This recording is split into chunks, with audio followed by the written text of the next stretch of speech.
We are live. We are live. Welcome to college football's Peek Around the Corner with your host, Greg Flugar. We cover everything in college football because we love everything in college football. And if you do as well, if you love everything in college football, if you need just a little bit of extra college football content to get you through the days, to get you through the nights, subscribe to our channel. Smash that like button if you like our content. Share the video with your family and friends. And if you want to donate, if you start to like this YouTube channel, we are the rebel outpost of all college football.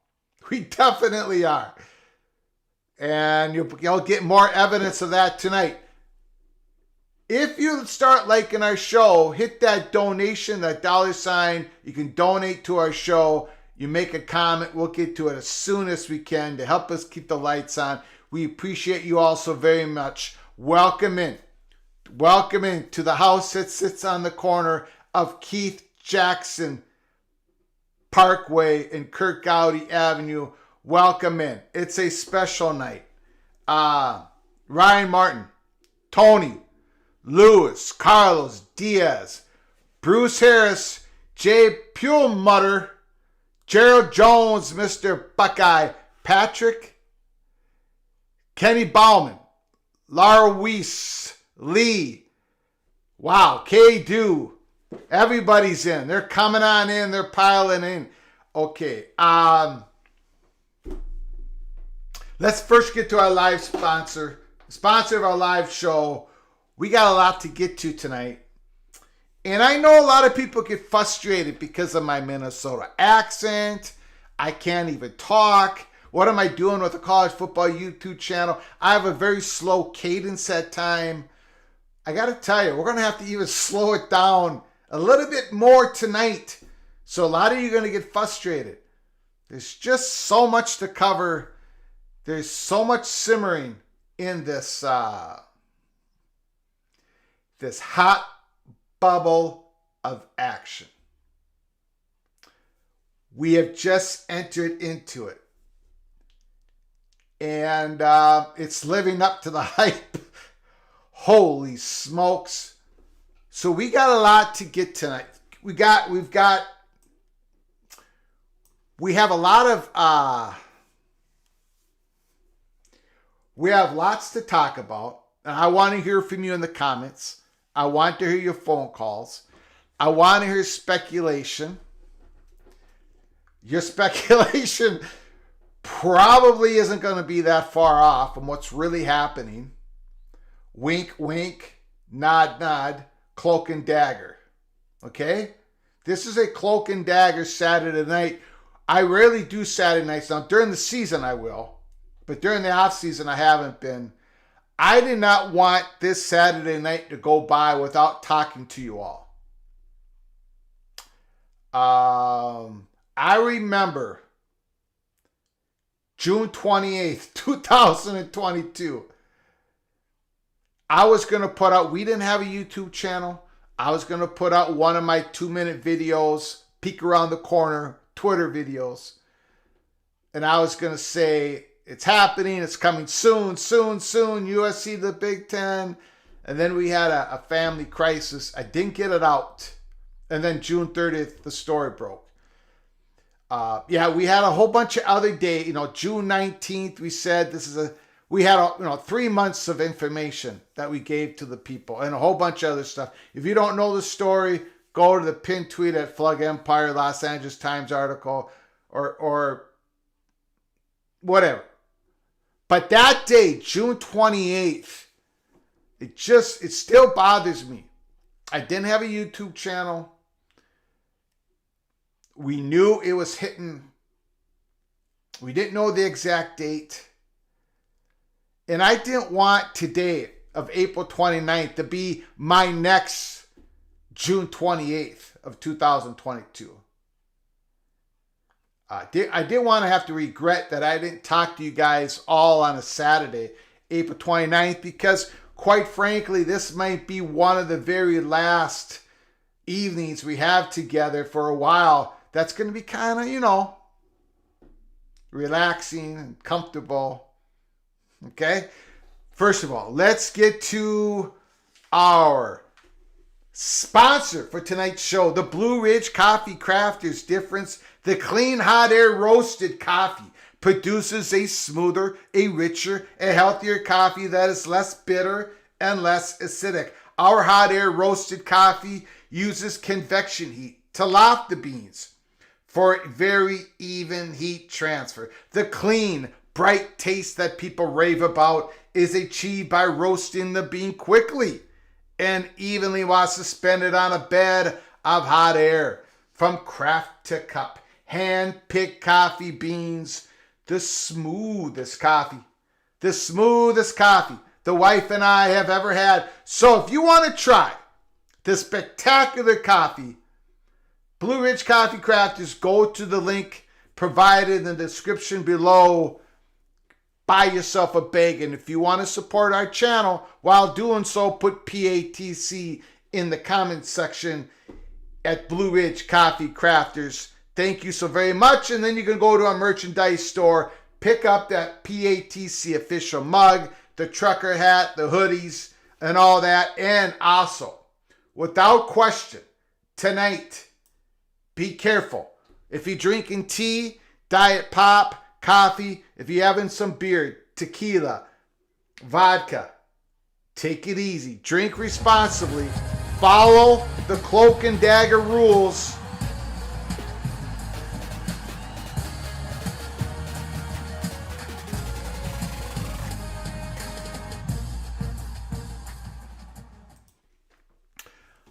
Okay, so what are we going to talk about tonight? Well, first of all, let's discuss Nicole Auerbach's 2 articles that she's put out in the last 48 hours. One in regards to, both of them, in regards to the Big Ten. We just heard Tony Petitti, the new Big Ten commissioner, discuss a whole bunch of things. But one of the things he talked about is, what he didn't really want to talk about it, was the potential future expansion realignment of the Big Ten Conference. Now, I didn't think he was going to say anything at all. And I actually think he said a little bit more Well, he's definitely said a little bit more than what I was anticipating. A lot of people took it as, oh, there's no possible Big Ten expansion here in the near future. I did not take that at all. And everybody that I've talked to, B10 and his associates, the Big Ten expansion door is still cracked open, like we've been talking about for weeks here. We were not playing. I've got so much to get through tonight. So please bear with me. Please bear with me. We were not playing at Peek Around the Corner. I mean, we do play here. We do not take ourselves too seriously, but the information we put out, we take it very seriously. We were not playing when we said the number one hurdle of Big Ten expansion at this time was Kevin Warren. You remember that? People in the chat, do you remember I said that a few weeks ago in a live show? There was other hurdles. There is other hurdles for future Big Ten expansion. Of course there is. We've talked about it. Who's going to pay for it? Can you get the Big Ten presidents involved? All for it. What is the actual advantage from going to 16 to 18 schools? But the number one hurdle was Kevin Warren. We said that a while ago, weeks ago. We got raked over the coals by some parts of the internet. And it is, I can tell you, it's absolutely true what we said. And the stories will be written about it. I'll just sit back and wait. The stories will be published and written about in regards to that situation. So let's get through those articles. Then we're going to talk about it. There's a whole bunch of other stuff to talk about. There's a whole bunch of stuff percolating that you may want to ask me questions that I may answer or cannot answer for tonight. Okay, so let's get to it. But keep in mind,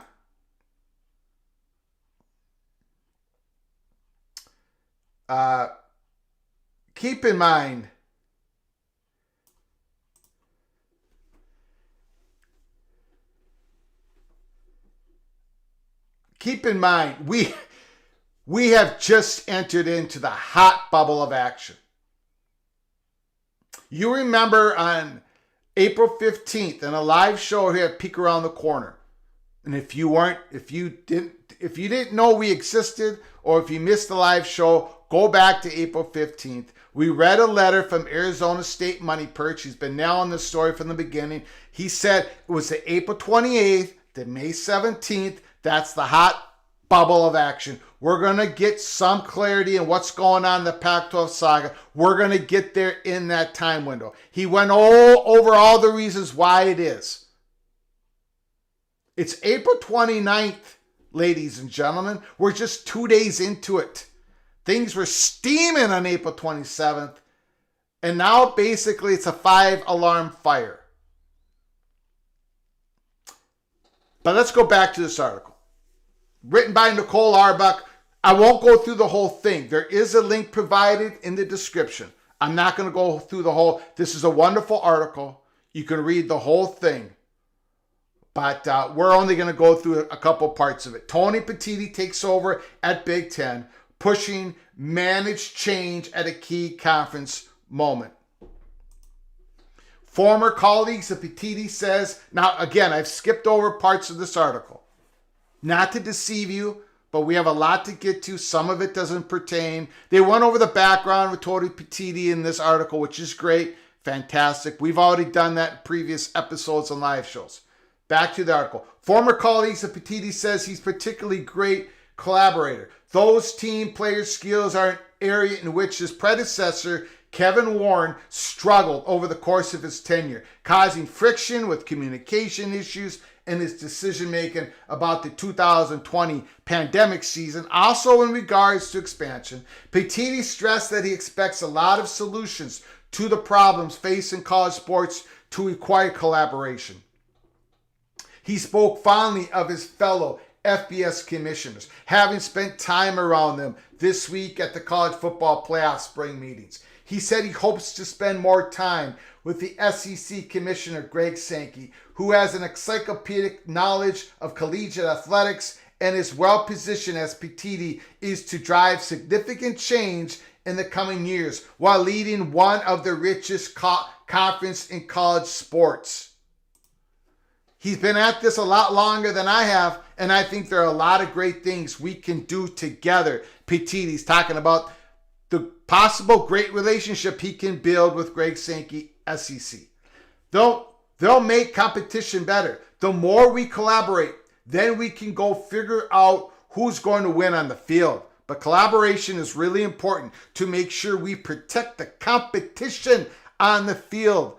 Because competition, that's the product you're selling. Ultimately, that's the product you're selling. Wrapped in history, wrapped in drama, wrapped in pageantry. That's why we love college football. That's why we're all here tonight talking college football. You've got to do things to preserve the system. The system, of course, is the collegiate model. PTD has worked for the Professional Sports League, MLB, and understands the current college sports environment, but he's not calling for the athletes to become employees. He believes athletes can and should receive more direct institutional conference support. That means direct payments, ladies and gentlemen, from the school and their conference. We've been talking about that since we opened this YouTube channel. But the change doesn't have to mean the dissolution of the entire model.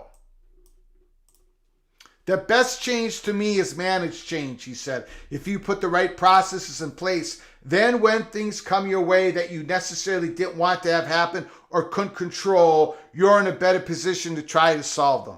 As great as the Big Ten is, it's going to take everybody working together to solve some of these issues because we all compete across every sport.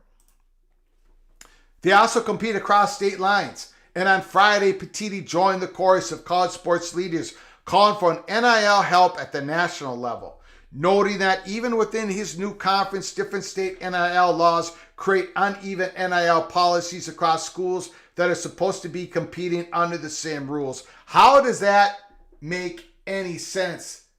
Petiti said. University of Maryland President Darrell J. Pines, who chaired the Big Ten Search Committee, noted Petiti's personal relationships with the media executives as a plus, as well as Petiti's experience working for Major League Baseball and his ability to manage relationships with 30 owners. We're 14, soon to be 16, presidents and chancellors. We're like owners, Pines said, even though we don't own anything. Pines added that he and his peers are all fearful about athletes becoming employees because he believes that the current system is a very viable model. I don't necessarily agree with that statement.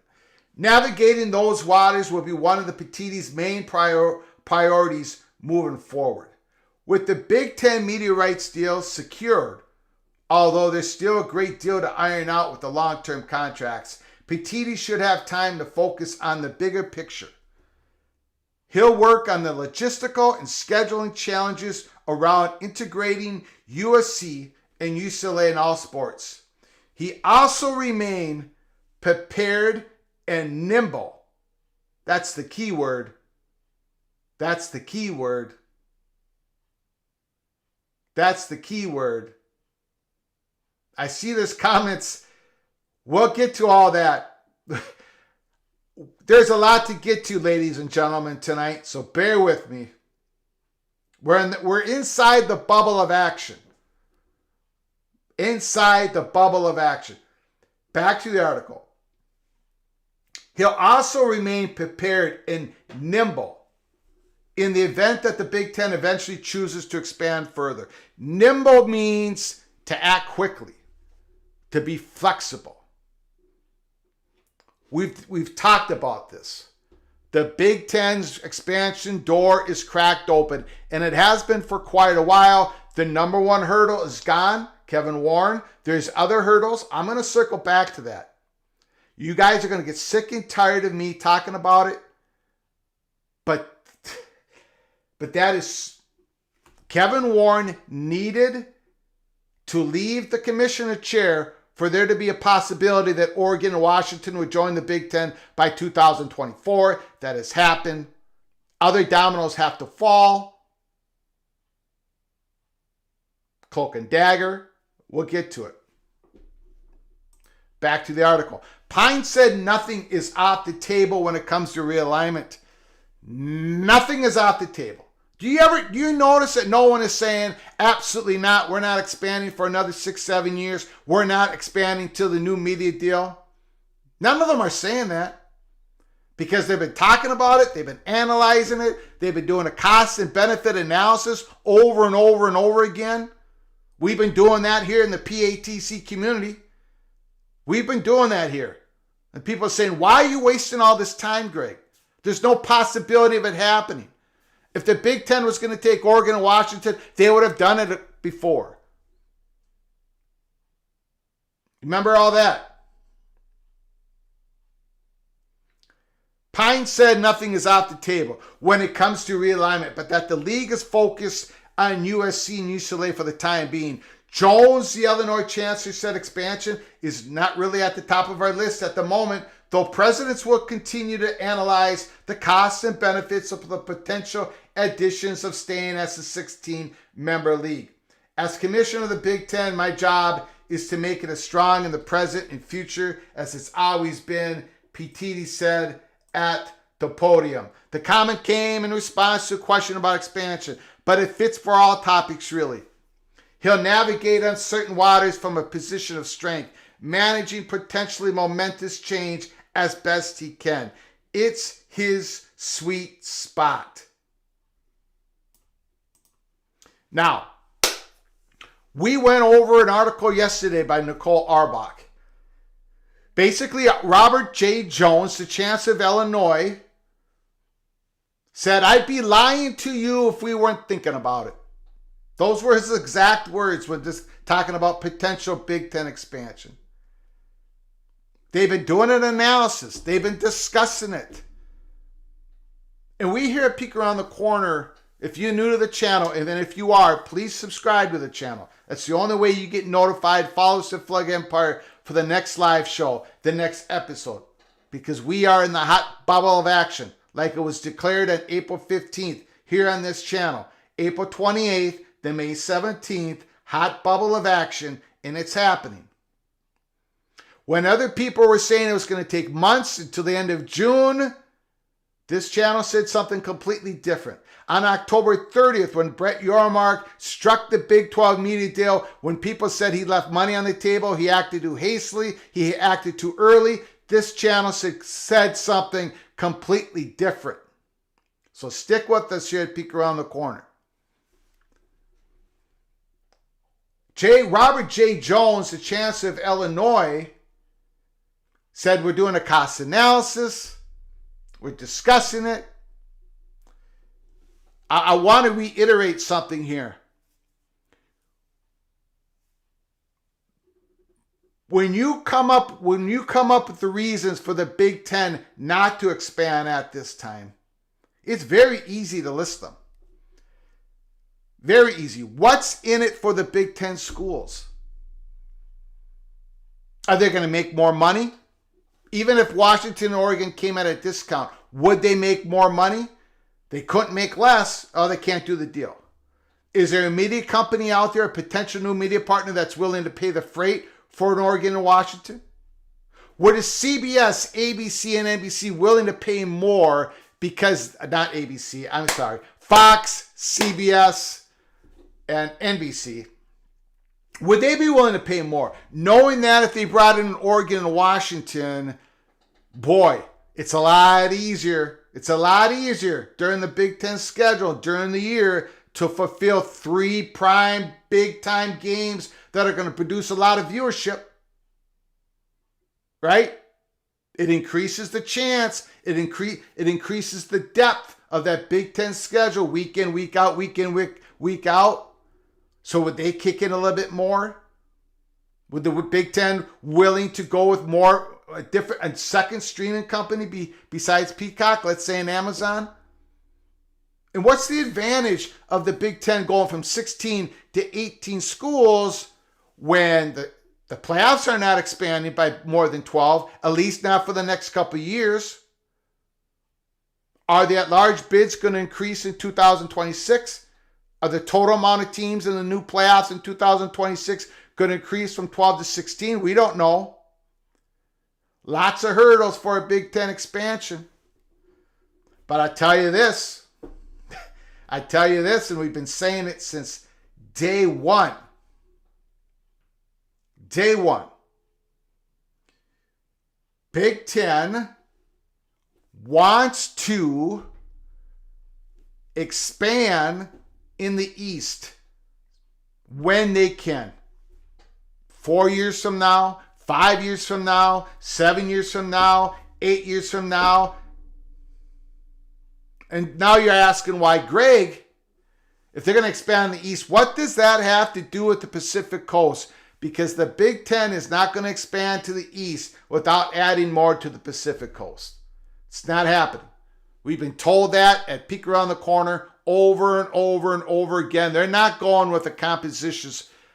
They're not going to go from 16 to 20 by just having USC and UCLA west of Lincoln, Nebraska. Now, if you go, I wasn't going to do this, but let's just go do it. I got to find the, here's the article from the 2 days ago from Nakar Albach. This is Robert J. Jones of Chancellor of Illinois. I'm skipping to the middle I'm skipping to the middle of this part. Are we thinking about realignment? Of course. We're doing an analysis. The cost of benefits of staying at 16 or moving up. Now, again, does that sound like somebody who's saying the expansion door is completely shut or it's cracked open? Obviously, it's cracked open, just like we've been saying at Peek Around the Corner. Again, for those who just read Nicole Auerbach's tweet and did not read the actual article, I can understand why you went in a different direction. If you actually read the article, you can see that the Big Ten expansion door is cracked open. Here at Peek Around the Corner, PATC community, we actually like to read. Are we thinking about realignment? Of course. We're doing an analysis, the cost, the benefits of staying at 16 or moving up. It's not something we're going to do just to react what other conferences may choose to do. We're only going to do what's best for our current membership. And there has to be some value added for expanding beyond.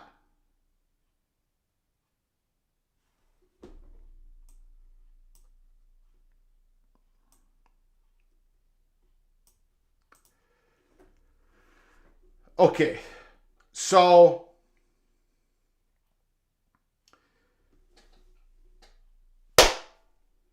Big Ten expansion door is cracked open. Let's go to the comments today by Mr. Jim Williams.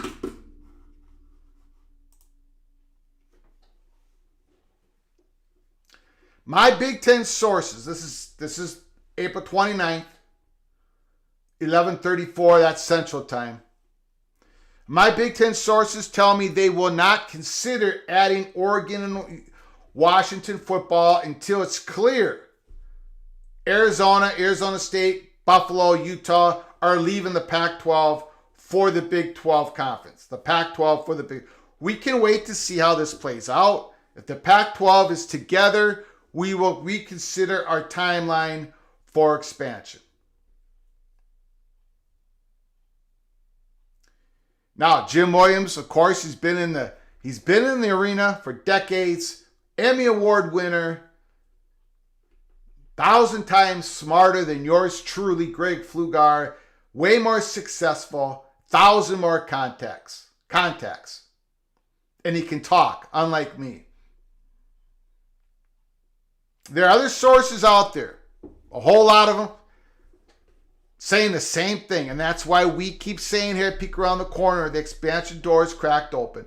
Washington, Oregon, I said this before, Fox is not the one standing in the way of possible Big Ten expansion. They're not saying no.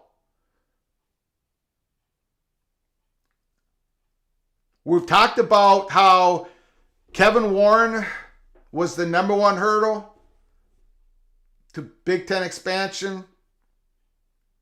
We will die on that hill. It's okay if you disagree with us at Peek Around the Corner. And you can tell me in the chat or you can give me a call.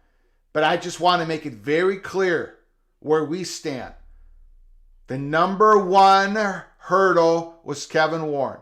People were not going to act. Even if the money was there, even if the presidents were there, even if they knew that the college football playoffs were going to expand. I could go through the whole list. Let's say all the other hurdles were eliminated. Kevin Warren was still there. We would not have Big Ten expansion. And it's okay if you don't believe me, but watch for the great reporters writing great articles down the line.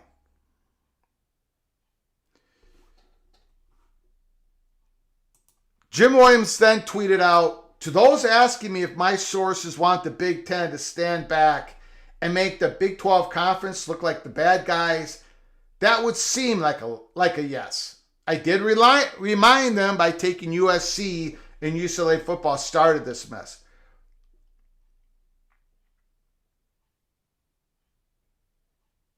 So again, we're back to the discussion. Is the Big Ten waiting for someone else to act? Are the networks, if you believe, the networks' offer to the Pac-12 is so low that many are suspicious that the networks are, well, let's just say it, more consolidation. The economics of consolidation is still at hand. It's a powerful force. Good or bad, however you want to look at it.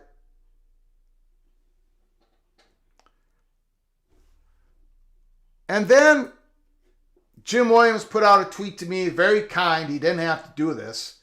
Flug Empire, I put up a tweet about the Big Ten waiting to see if the Pac-12 loses two more of the four corner schools before expanding. I enjoy Peek Around the Corner. I respect your reporting. I'm sure you respect mine. Well, of course I do. Absolutely. This is a case of both of us doing our jobs with respect and not as some are attempting to do, making this a me versus you thing, which is not keep up the solid work. Well, first of all, I appreciate those incredibly kind words by Jim Williams. We are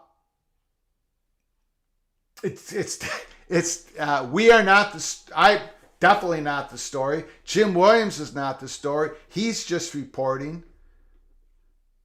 As Coos Corner has said, and he's in the chat,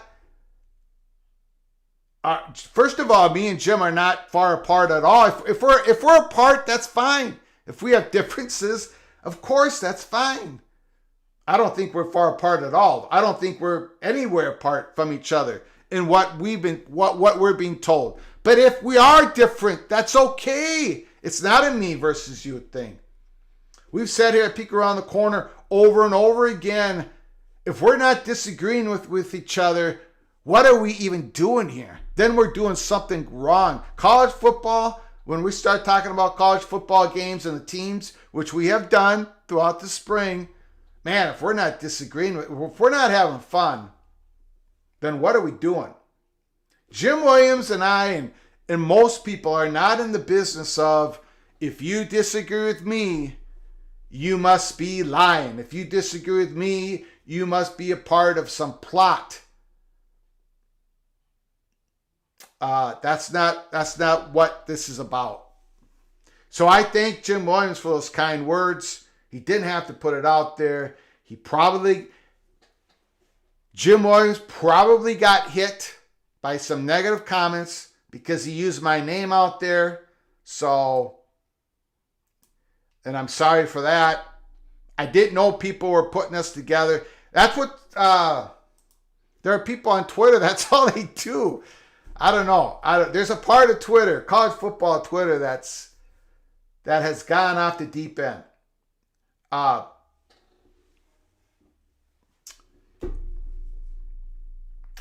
I have seen some comments in the comments section, and we're going to go to the elephant that's in the room, because there's probably a lot of people not even aware of it.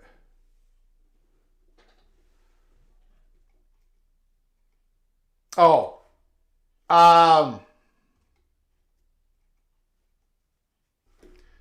yeah, okay, hold on.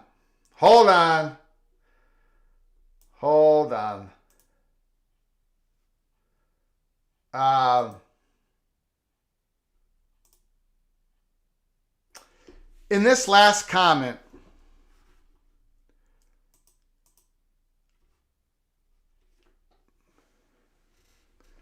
Jim Williams says, Flug Empire put up a tweet about the Big Ten waiting to see if the Pac-12 loses 2 more of the Four Corners schools. I read it as Jim meant to say loses 2 or more. No, that wouldn't make any sense, would it? Well, maybe he did leave it. Maybe he did let it slip that 2 are leaving. Let me know in the chat. Give me a phone call. When I first read it, I thought he just missed the word or. If the Pac-12 loses 2 or more of the Four Corners schools. Yeah, I think that's what he meant.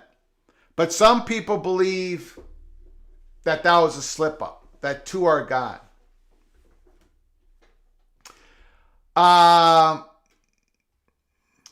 People are asking me to open up the phone lines.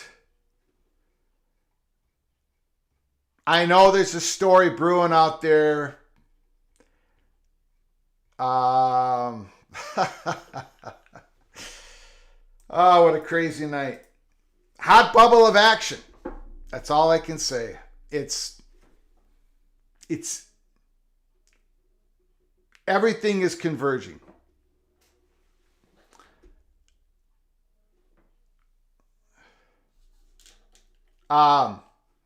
Lee says after the Jim Williams tweet earlier, Oregon and Washington could sabotage the Pac media deal. Cloak and Dagger, my friends. I got no comment on that. Oregon wants to join the Big Ten yesterday. Fox also wanted Oregon to join the Big Ten yesterday.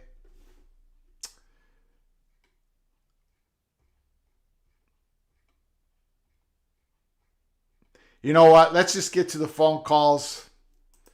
Because I could stammer here all night long. It is 763. Let me get the phone lines open. Phone lines not quite open. 763-260-1333. Give us a call. We are in the hot bubble of action. If you disagree with me, if you think this is all smoke with no fire, let me have it. Let me know. Don't be shy. Say, Greg, you're overreacting. You are overreacting. You are wrong. Let me know. Call from Ryan Martin. Ryan Martin is on the line. The floor is yours. I'm feeling like Jim Carrey at the end of Liar Liar right now. And the truth shall set you free. There have been rumblings and rumors going around for the last couple of days.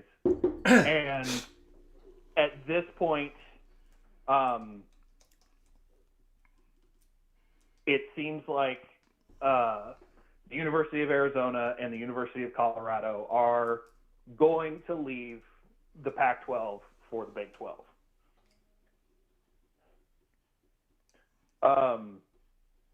People have put it out in different places. that the Big 12, Brett Yormark specifically, has another meeting with Colorado next week. And there are other reports that Arizona has just been waiting for somebody else to finally be ready to pull the trigger. And it seems like we are at that point. Something has happened in the last 48 to 72 hours to make it all just. You mean something happened right when the hot bubble of action started? Exactly. That we talked about on April 15th? Are you saying that somehow on April 15th, our Arizona State money perch told us the exact state that this was going to happen? Is that what you're saying, Ryan Martin? Oh, that's exactly what I'm saying, Mr. Greg Flugauer. Okay, but I'm just going to let you know we don't know what's going on here at Peek Around the Corner. Go ahead. I have a hard time believing that, sir. But it stuff is coming down the pike, and it is going to be interesting to see how this all plays out. Especially because it seems like that comment from Jim, especially his first comment, the one about they're not going to move without schools going to the Big 12 first.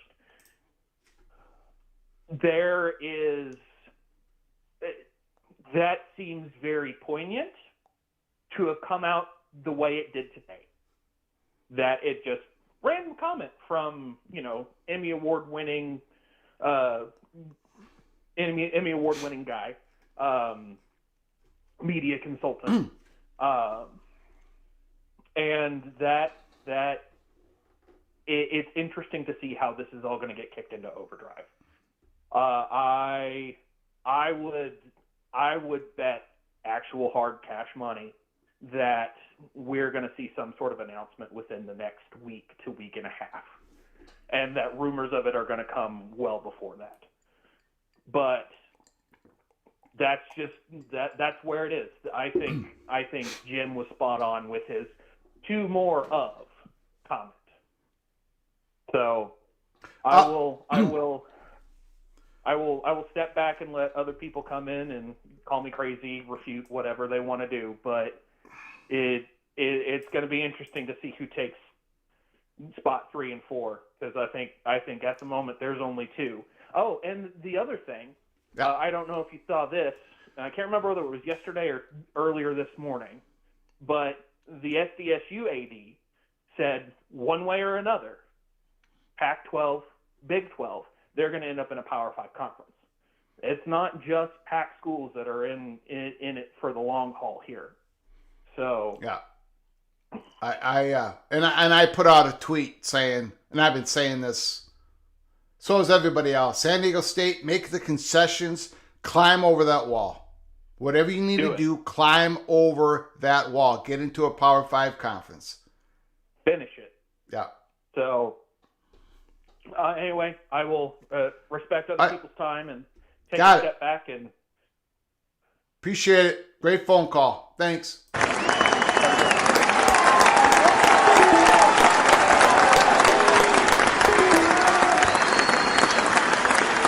For those who don't know, I think Ryan Martin was poking around at, now correct me if I'm wrong,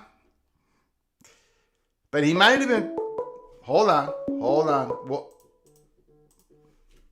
Call from Mona Vision. Moen Vision, can you give me a second, sir? Sure thing, Greg. I always seem to do this to you, so I apologize, but I know you're a great guy. Hey, you're the man. You're in charge. Okay. Go for it. I think what Ryan Martin was poking around at, so we might as well just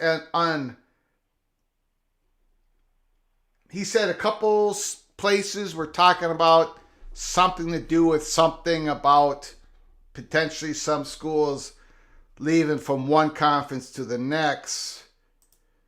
This is what Jason Shear said on Arizona 247. Now, I apologize when I captured this image. This was last night. I did not capture the time or the date. When it says 23 minutes there, that's not 23 minutes from now. That was Jason Shear put that up there 23 minutes prior to me capturing the image. There's a meeting between Colorado and the Big 12 next weekend. We will see what comes out of it. That's Jason Shear reporting that. Now, what the meeting is about, what's the date, what's the location, it is not in that post. So I think that's one of the places that Ryan Martin was talking about. I think this is the issue he was talking about. So I just wanted to, there's maybe some people in the chat room that may not know the bubbling, what's going on here in the hot bubble of action. But that's one possibility. That's one possibility. Daniel in the chat room says that's 6:30 p.m. Central Standard Time yesterday. Thanks, Daniel. So this is 6:30 yesterday. I don't want to, I did not capture the time or the date. So, but please trust the people in the chat that are saying that this is. And Ryan Martin in the chat says, not the only place, but one, Greg. All right. Moen Vision, the floor is yours. What's going on? What is happening? Oregon, Washington, sympathy vote, getting into the Big Ten. What do you think, sir?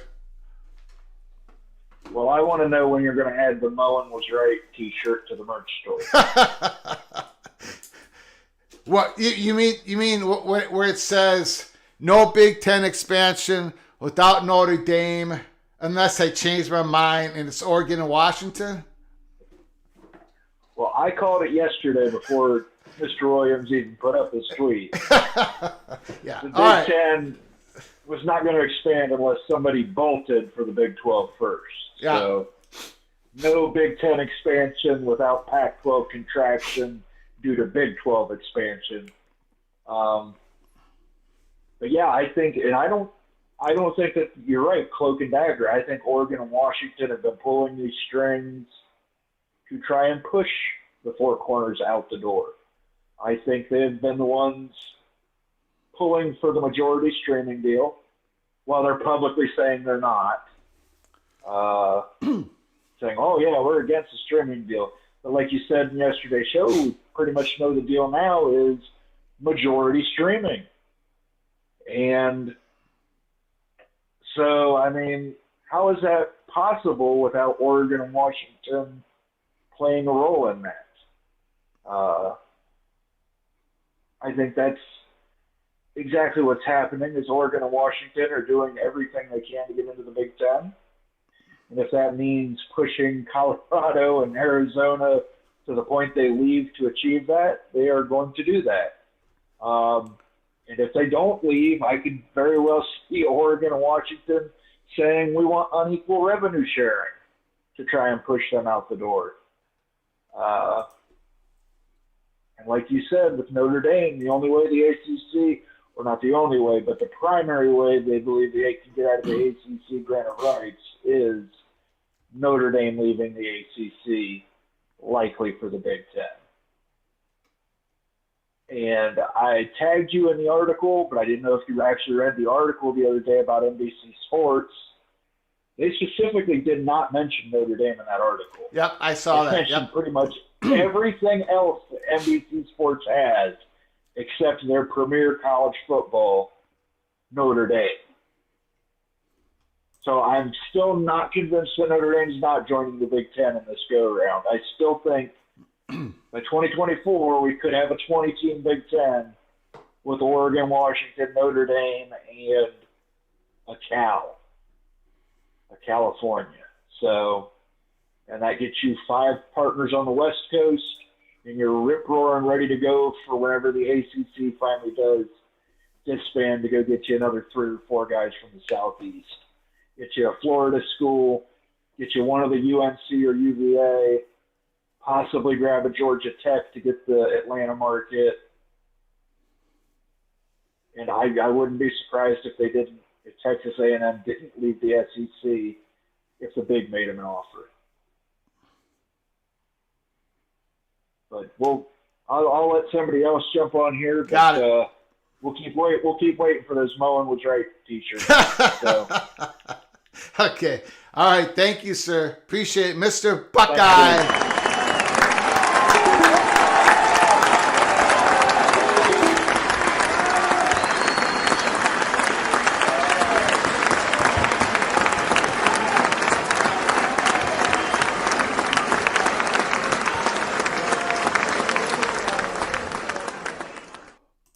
Okay. So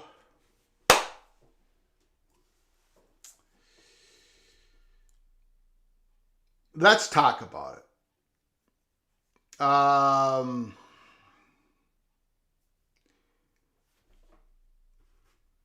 I got the phone lines off for just a bit. Now maybe one will squeak through, but we need to take a pause on the calls. In regards to the story, because people keep talking about in the chat,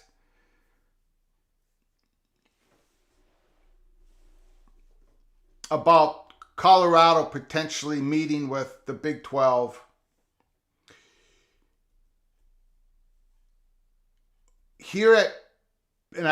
We've done this before. We did this before, remember, in December 26th? The Florida State money perch. We stood down, and then stuff happened a couple of months later where the athletic director talked about it and all that stuff, and then we gave more information. And that story isn't about the middle of the beginning of that story. We're not even out of the beginning of that story yet. I see people reporting things that are going to happen here real soon. That's nothing's happening real soon. People are jumping before they look again. In regards to this story, what we are most concerned about at Peek Around the Corner is the story. We want to make sure the story is accurate, good,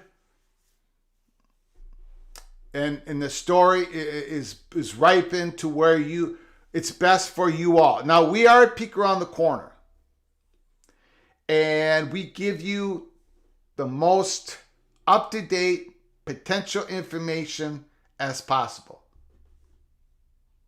We've been giving you the Arizona State money perch, and all that stuff has been great because he said it, and then it happens a little bit later. Or what he said, his information has been 100% nails throughout this whole thing.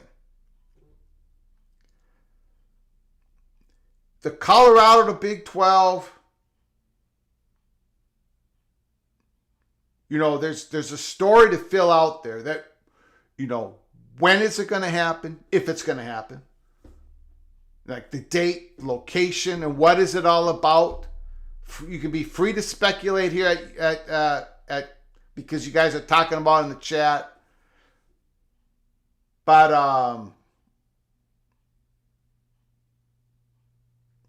how do I put this? It's not our story to tell. We need to be, while we are the rebel outpost of all college football YouTube channels, we do have standards here. We do treat our sources 100% protection. We do have relationships. So what I would advise for everybody in regards to that story and others, and you can talk about it. You can call me and speculate and ask questions. But I would advise everybody, like even when we're doing this live show tonight, keep your head on a swivel. Things could break right when we're talking right now, right here. So keep your head on a swivel, keep your eyes and ears open, because we're at that point. And I'm talking in a broader sense. We're at that point. So that's all I can say about that. Do I know anything? Let's just say that I don't. The fat guy from Minnesota, he doesn't know anything. Okay? All right. Let's get back to your comments, your phone calls. I'm going to open up the phone calls once again.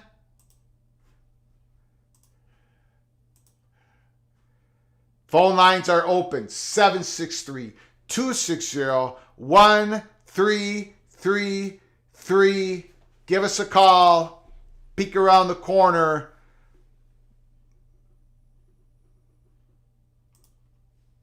We're at the rupture point. We are at the rupture point.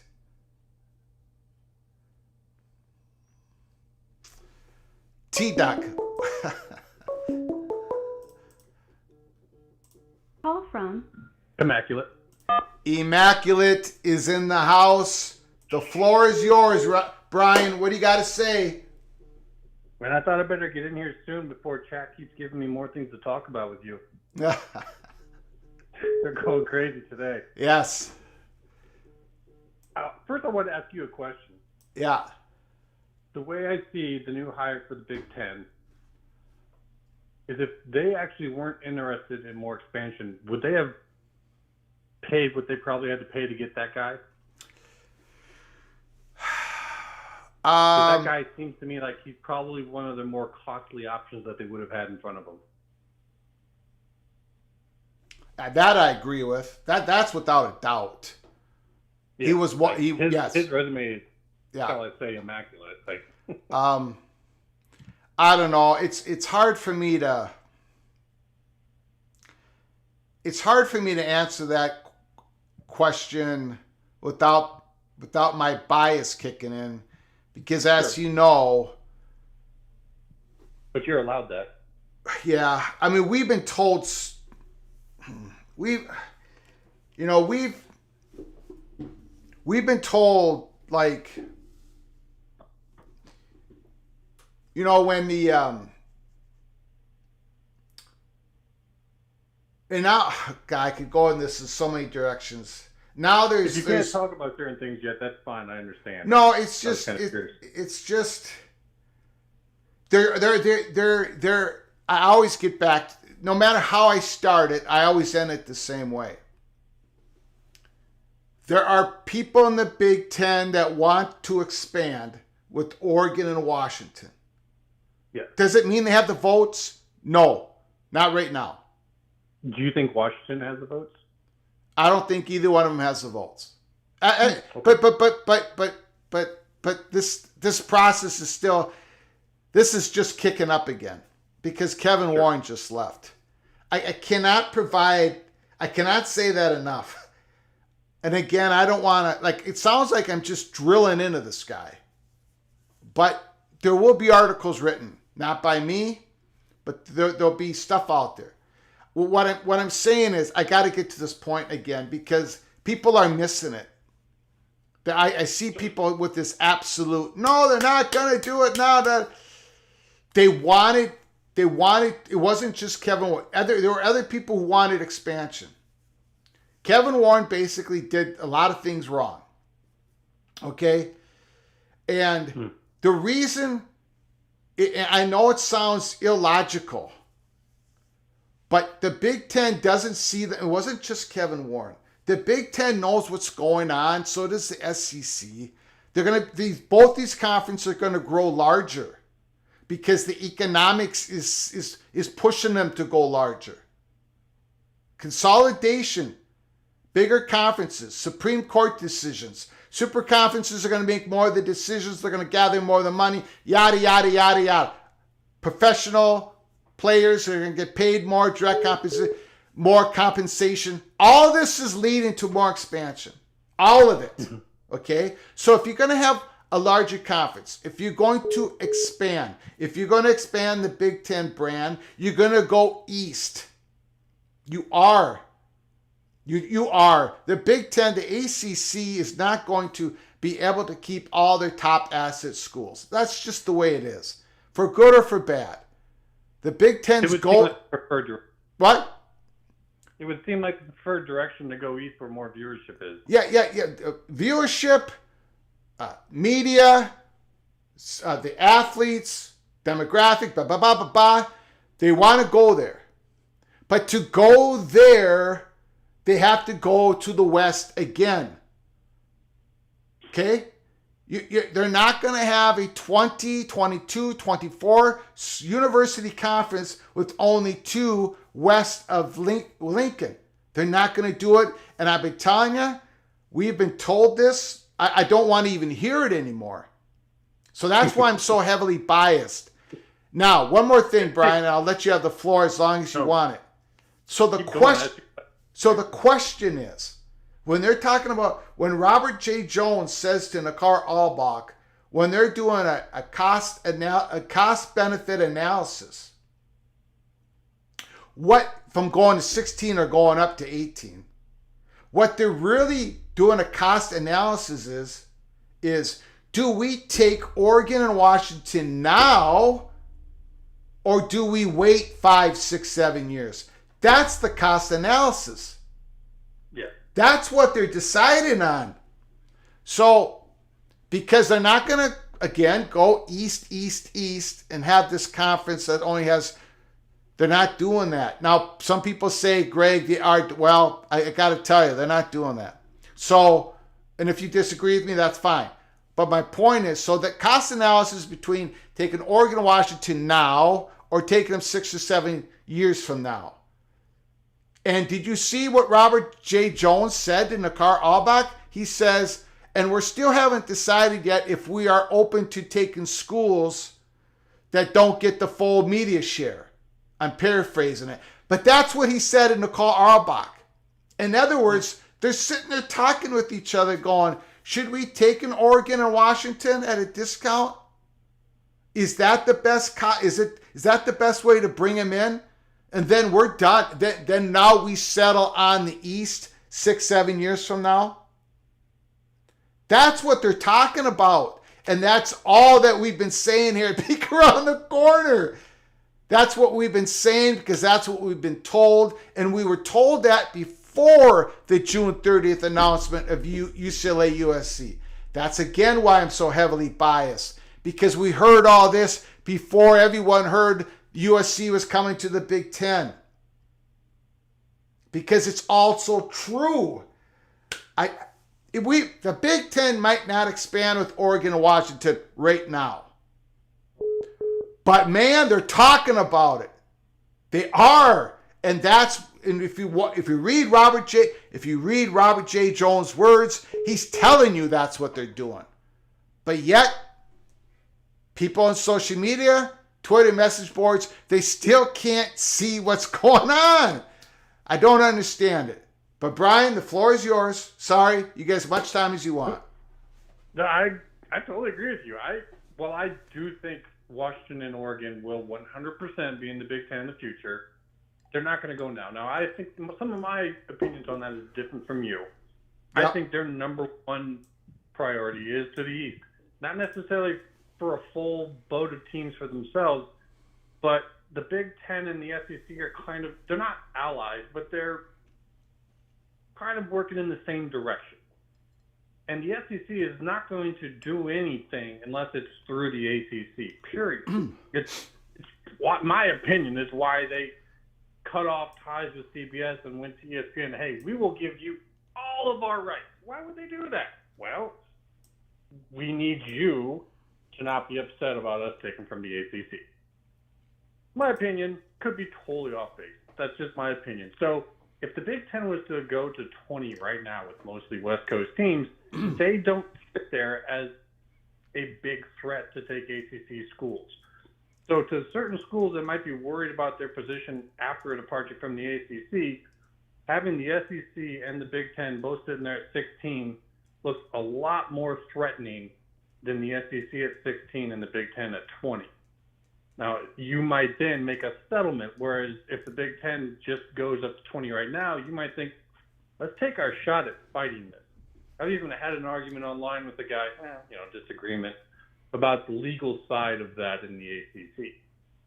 Notre Dame is already a member of the Big Ten. They are, you know this, you're a hockey fan. They already have a sport there, which means they've already had a vote. If they want to bring more in, there's maybe some legal ramifications to it, but you can't tell me that there's going to be a judge that is going to come around and actually stop them from actually having sporting events because they're not allowing the ACC to have those rights anymore. There would be cost involved. But that's where I think if the Big Ten expands right now, it's with Notre Dame. Now, maybe they take one Western school with them to make that happen, because that then helps schools like FSU and Clemson with their argument. It helps North Carolina. It helps Miami. And Notre Dame is the easiest path because they already have hockey in the Big Ten. And they only have 5 games that they play with the ACC, so their cost of exit is going to be lower. You notice that when you hear the cost of exit for ACC, it's always about a full member. No one dares talk about what it would be for Notre Dame because it's going to be considerably less. And once people see that, they're going to go, oh, shit. Mm-hmm. And I'm sorry if I can't say it on your show, but there's no way NBC is re-signing with Notre Dame. Think about it. They would have to have 2 spots on TV for college football if they sign with Notre Dame, because that's a separate deal from the Big Ten. If they want to do 2, they could just do it with the Big Ten. There's enough schools there that are big-name schools from across the country. They don't have to do it with Notre Dame. While Notre Dame has some good ratings, most of their lineup gets mediocre ratings at best. And that's where a network has to improve, is where they can only get mediocre ratings. That's why you're saying consolidation is huge for the networks, because they can better take out those low-rating games that some weeks there's just no good matchups right now. But if you consolidate to the Big Ten, SEC, and maybe one other, maybe not say top tier, but just right below those 2, they're never going to have bad weeks for ratings ever again. And the amount of money they make off of that is very considerable. If people think they don't have more money for expansion, I think you're wrong. I think that they have more money for expansion. They just want to make sure it's done the way they want. That's why the Big 12 got in its deal. Hey, we'll guarantee you this amount if you invite Power 5 schools, because Power 5 votes matter, and they want to gather those votes up.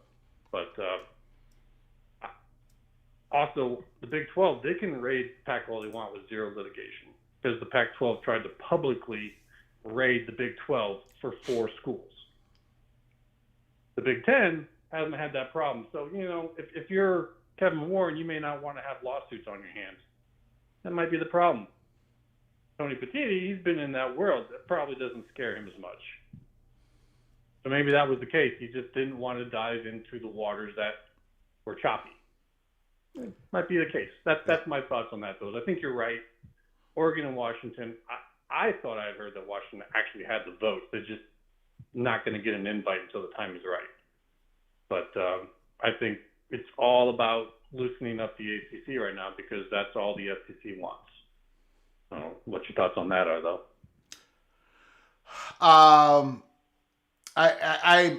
There is a. Well, first I'll let you go because we got other phone calls. I'll get to that later on. Okay. All right, man. Talk to you later. Appreciate it. Great call. Thank you.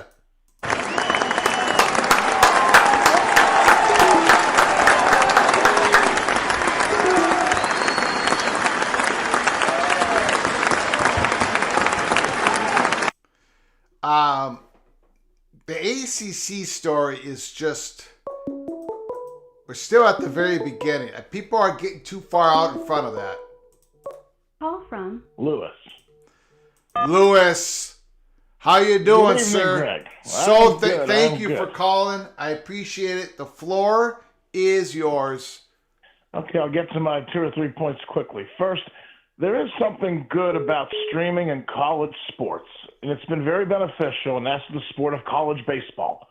It will not benefit the Pac-12 or conferences to have their top content on streaming, but in the right context, there is a benefit.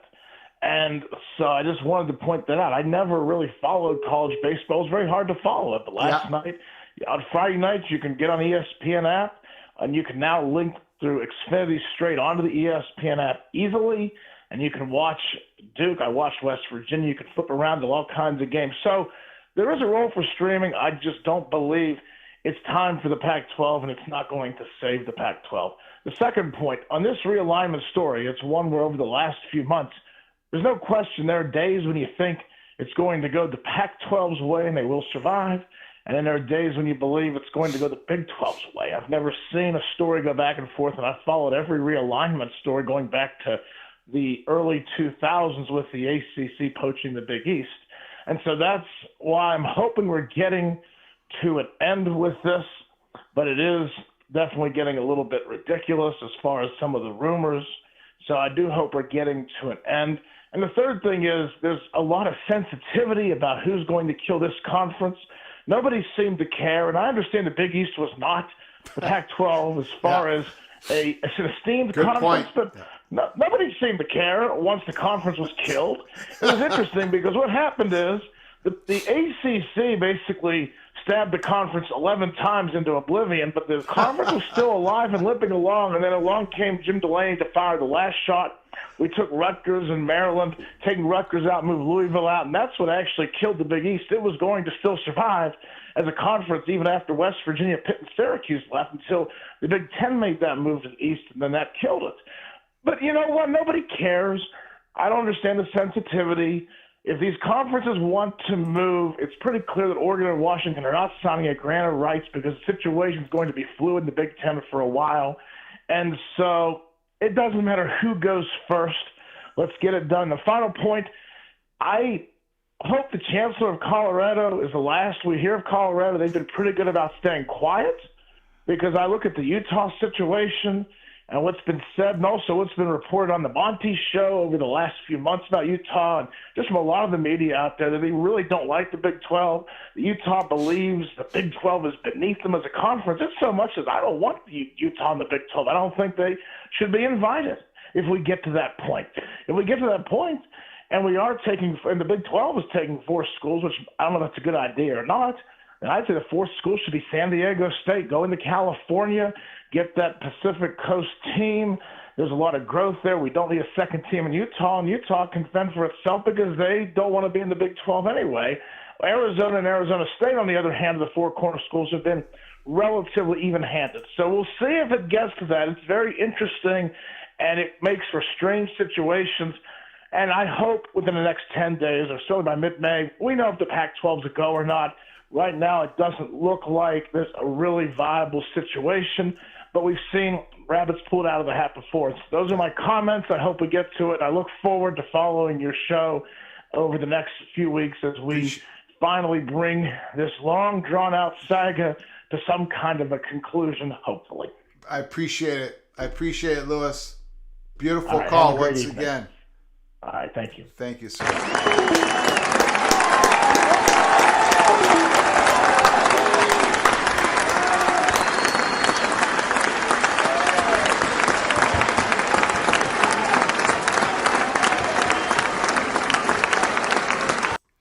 I actually made a comment on the Monty show.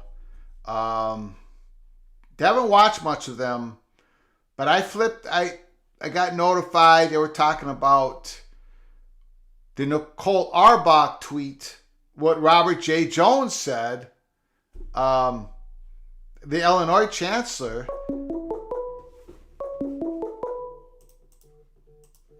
Call from PSU nitwit. Can you hold on just 1 second, sir? Yes, sir. Yeah, just hold on. So I was on the Monty. I made a comment. they read that tweet and they went on to say, basically, yes, Oregon, Washington, there's no chance. So they're being like what Robert J. Jones said. And I just simply put a comment on their chat room. I said, read the article. Because they definitely are talking about it. Doesn't mean they're going to do it, but they definitely are talking about it. And the Monty guys, I don't know their real name. Monty, one guy's Monty, or they're both Monty. But they basically were saying they're not even discussing it. There's no chance. And you could tell they didn't even read the article. They just read the tweet. So lesson learned. Read the article. Not just the tweet. But anyways, okay, the floor is yours, sir. What do you got to say?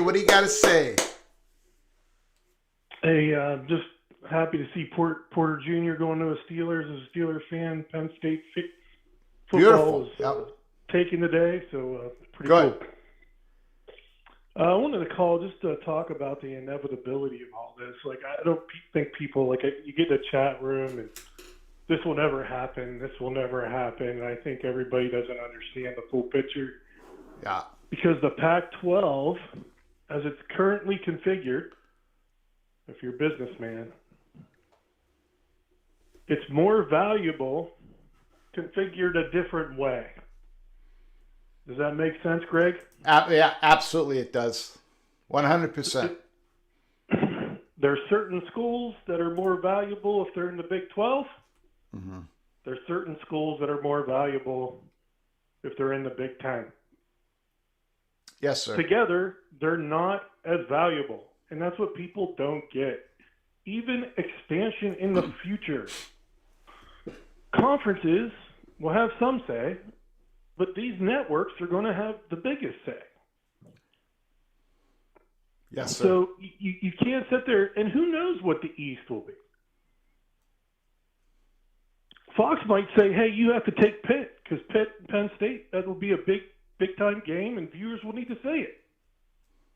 You know what I mean? Yes. Oregon and Michigan is more valuable than Oregon and Arizona.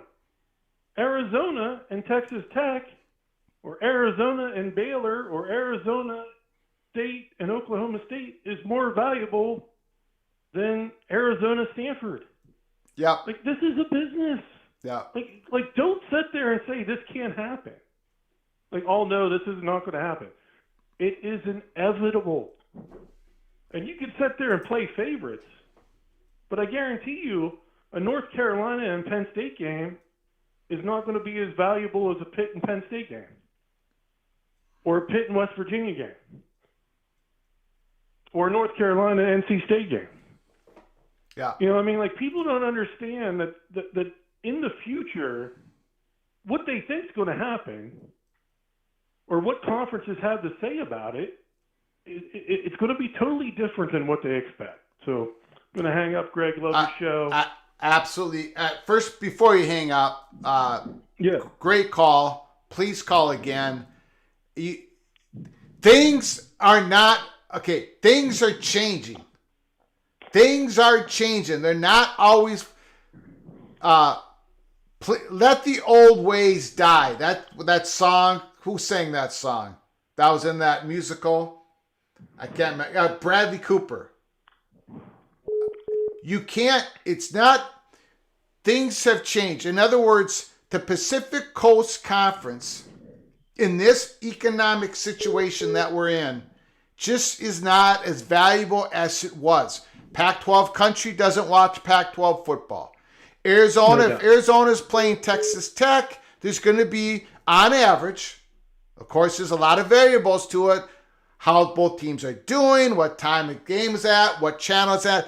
But on average, an Arizona-Texas Tech game is more valuable to the network than an Arizona and Stanford game, even though Stanford's in this high-populated area. But see, that Arizona and Texas Tech game, you know what that football game does? It gets Big 12 country, who loves their football, Big 12 country will watch Arizona football. Exactly. That's what the caller's saying. The networks have picked up on this. After years and years of this trend, they get it. New phone call, I guess. Call from Eric. All right, the floor is yours. Hi, how's it going? This is Eric here. Eric, thanks for calling, sir. Appreciate it. I'm here in Mesquite, Nevada, with my wife, Rolyn Tritt. Just a few quick comments. Beautiful. First thing I wanted to say is I really enjoyed. Got an echo? I just wanted to say that first of all, I agree with the caller before last who talked about how if you understand business, it's a network decision.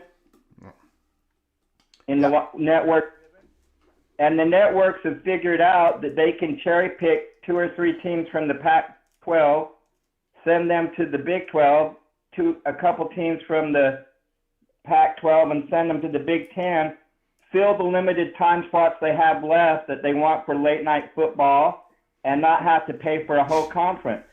And why should they? And they figured that out. And not have to pay for a whole conference. You gotta turn something off there. We're getting a big echo with your phone call.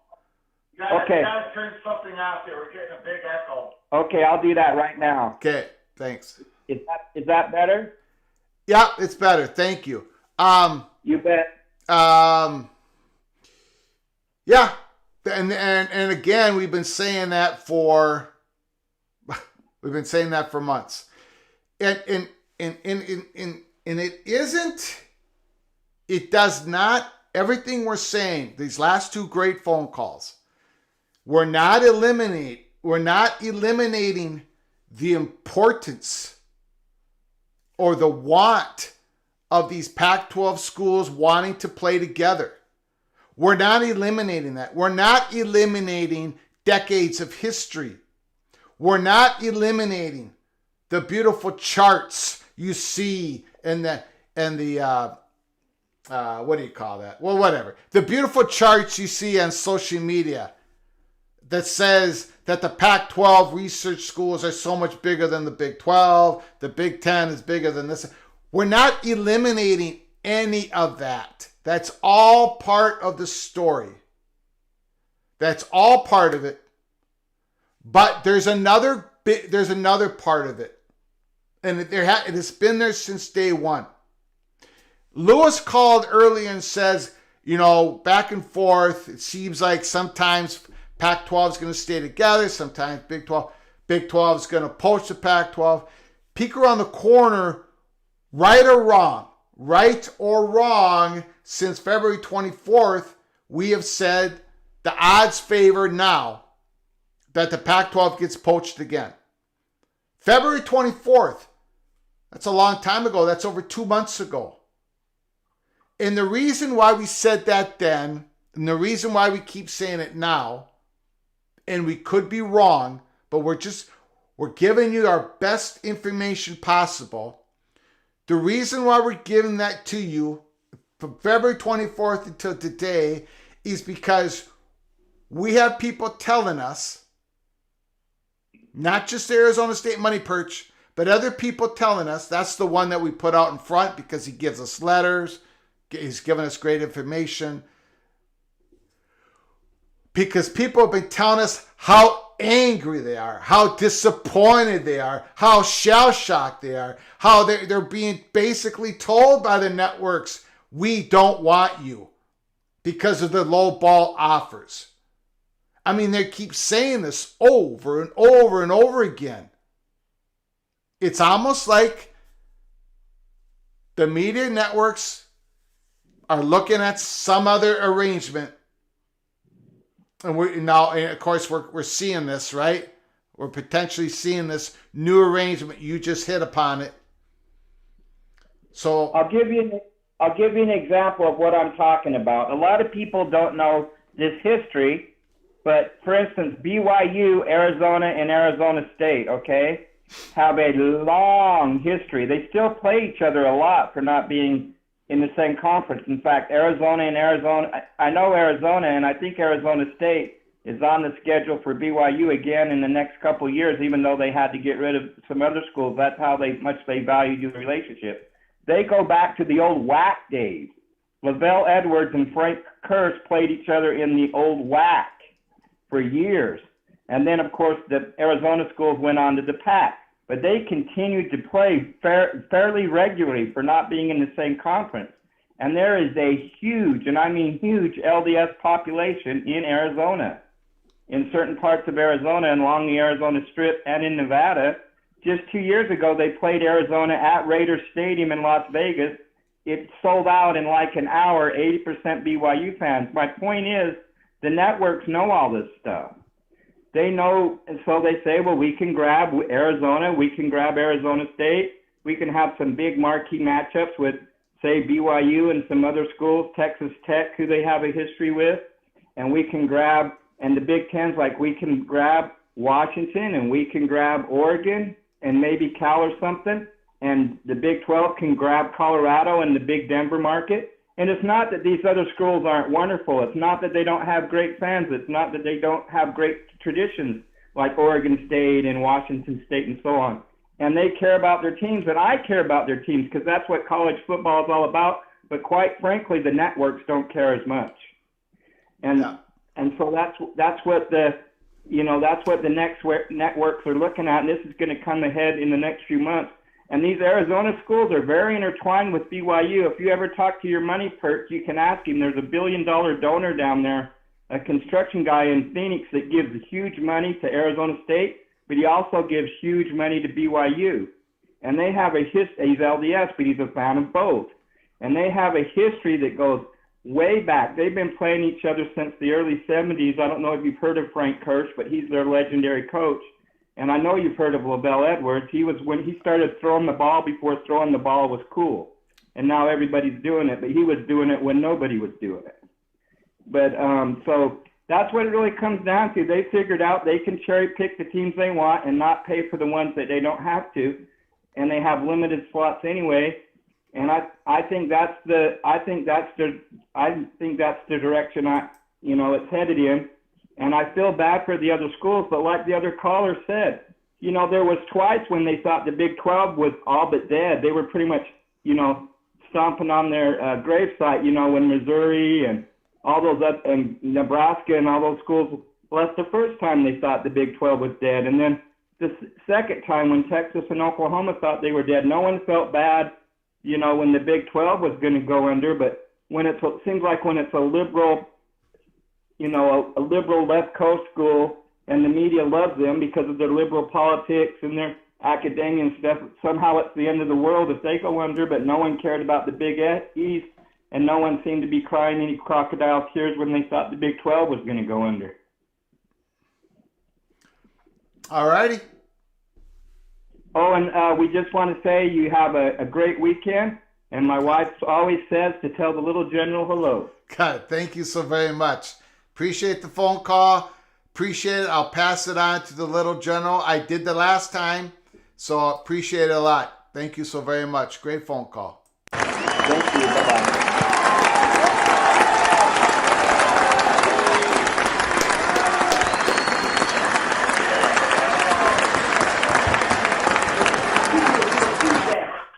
I was. All right, we'll hang up that.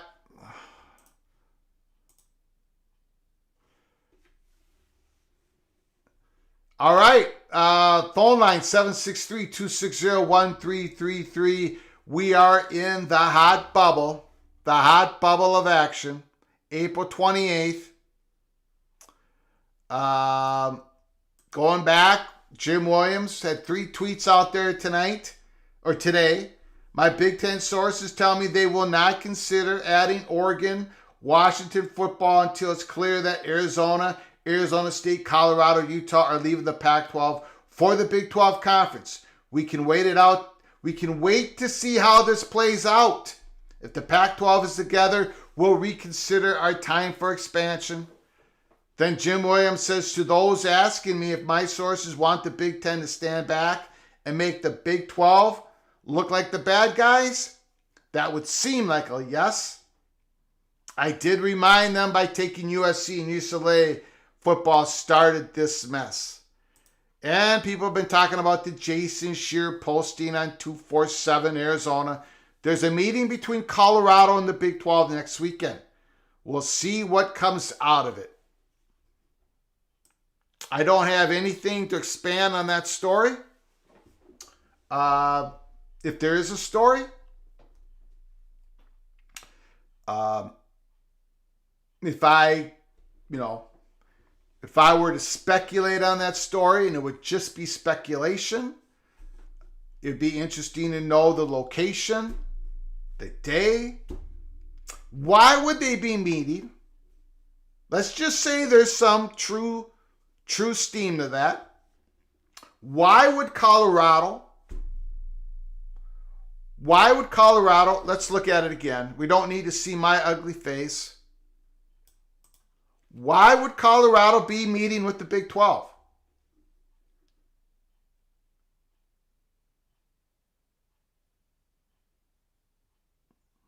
Why would Colorado be meeting with the Big 12?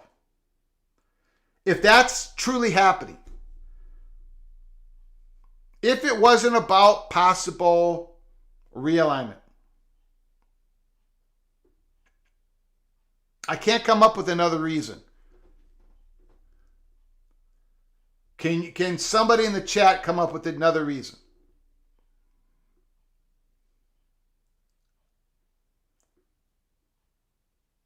If this story has steam to it, and I'm sure Jason Scheer absolutely believes it, and we've been praising Jason Scheer on this channel, he's been nailing this story. From our point of view, from what we know or what we believe to know, he's been nailing this story. There's been other people nailing this story. Why would they be meeting if it wasn't about realignment? If they are meeting. I can't come up with a reason other than about realignment. And if they're actually physically meeting each other, we're just speculating. We're just speculating. If they are meeting, and if it is about realignment, what phase are they in? What phase are they in? I would, again, I'm just speculating, and maybe a little bit of, Arizona State, Money Perch said that we're in the last phase. You remember when he said that in the last letter?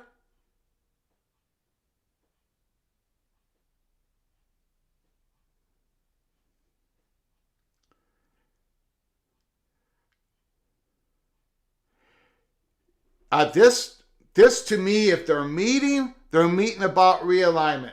And if they're meeting about realignment, it's the last phase. If they are meeting. If they are truly getting together.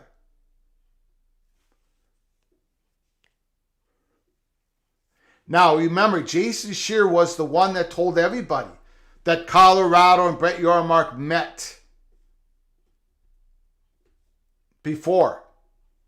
And he's been talking about Arizona and that whole situation with the Big 12. So if this ever gets confirmed, with more information from either his reporting or other reporters, if this ever gets confirmed that there is a meeting next weekend, let's say it's not next weekend. Let's say it's next Thursday, next Friday, or a Monday from this Monday. Whatever. That's if it just gets confirmed that they're actually meeting, holy smokes. That's your hot bubble of action. You remember Andrew Michon? What did he say about Colorado? What did he say about Colorado? He said, watch Colorado. He was told by Watch Colorado. We don't know who told him that, but I speculated, again, just speculation, that he received that information from somebody in the media industry because that's where he gets his information. And Andrew Michon and John Aran do not get that specific when they're talking about realignment. But he said, watch Colorado. He was told to watch Colorado.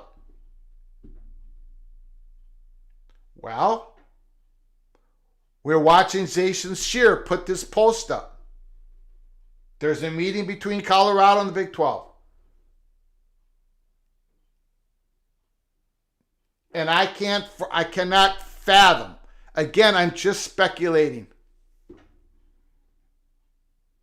I'm just speculating.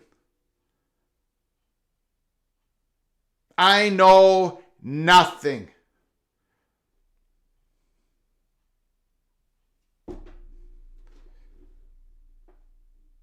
If they're meeting, if that gets confirmed,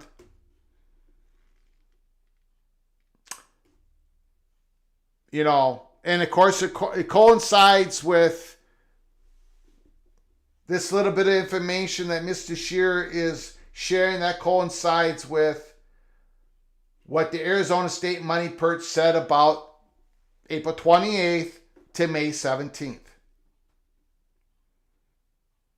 Right? You see the dots are connecting?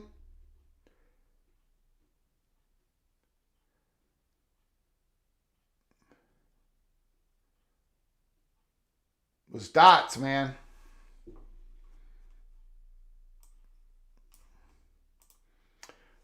Okay, 763-260-1333 is the number. Thank you for all joining us here this Saturday evening. The show is called, I'm not sure what the show is called, Cloak and Dagger Saturday Night. We enter into the hot bubble of action. I think that's what the show is called tonight. So thanks for joining us. Keep the comments coming. Keep the phone calls. If you're new to the channel, or if you're old to the channel and you haven't subscribed, shame on you. Subscribe to our channel. Smash that like button. Share the video with your family and friends. And hang with us here at Peek Around the Corner. I know this has been a long, very long saga. I get it. But you know what? Hang with us because, you know, on January 31st, the Arizona State Money Perch told us all that on January 30th, in that Pac-12 meeting, Arizona State was not happy. They didn't like how the process was playing out. It was slow. They expected something to happen soon. They expected middle of March. A couple weeks later, Ray Anderson, athletic director, basically told us everything that our Arizona State Money Perch told us, that you heard it first on this channel. And then when people were saying there's a deal done or there's a deal close to had, 22 million, 25 million, this and that, Arizona State Money Perch kept telling us there is no deal. There is no deal. There's not even a comprehensive offer been shown to the Pac-12 presidents. And then the Arizona State Money Perch told us what? He told us that Arizona would have to leave first and then Arizona State would follow. But then he changed it and said, no, Arizona State would go with Arizona. We could leave with Arizona. Then Arizona State Money Perch said the hot bubble of action, April 28th to May 17th, and he said that a couple weeks ago. At the time, go back to April 15th. Google April 15th. When people were saying this was going to take months, this is going to take months to resolve. Late summer. Money Perch said nope. No. Not from the perspective of the Arizona schools. The hot bubble of action, April 28th to May 17th. And April 27th, the night of April 27th, steam started to rise. April 28th, yesterday,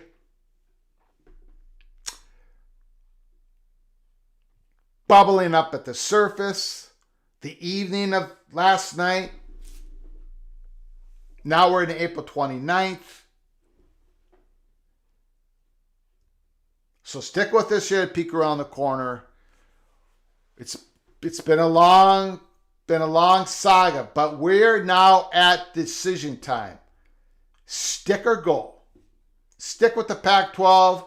Get that media deal done. Try to improve the brand, the product of the Pac-12. Do not try to fall farther behind the Big 12 and the ACC for the next 5 years. Or it's time to, what I would say, listen to the networks and start and realign yourselves.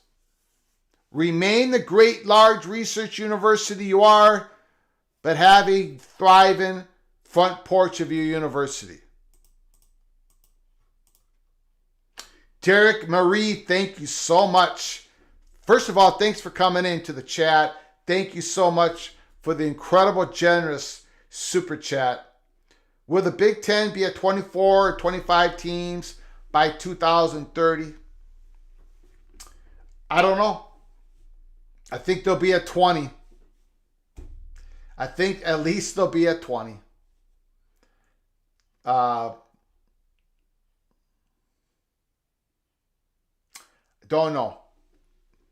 I don't know. I can speculate and say yes, but I don't know. They'll definitely be at 20 though, without a doubt. But thank you, Derek Marie. I'm sorry I can't. I don't know.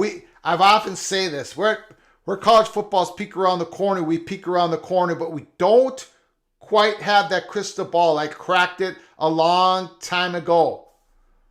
So that's when we get too far out. I like to have you guys speculate on it because I don't want to muddy the waters with the messaging that we put out, the information that we put out. That's real. That's just right around the corner.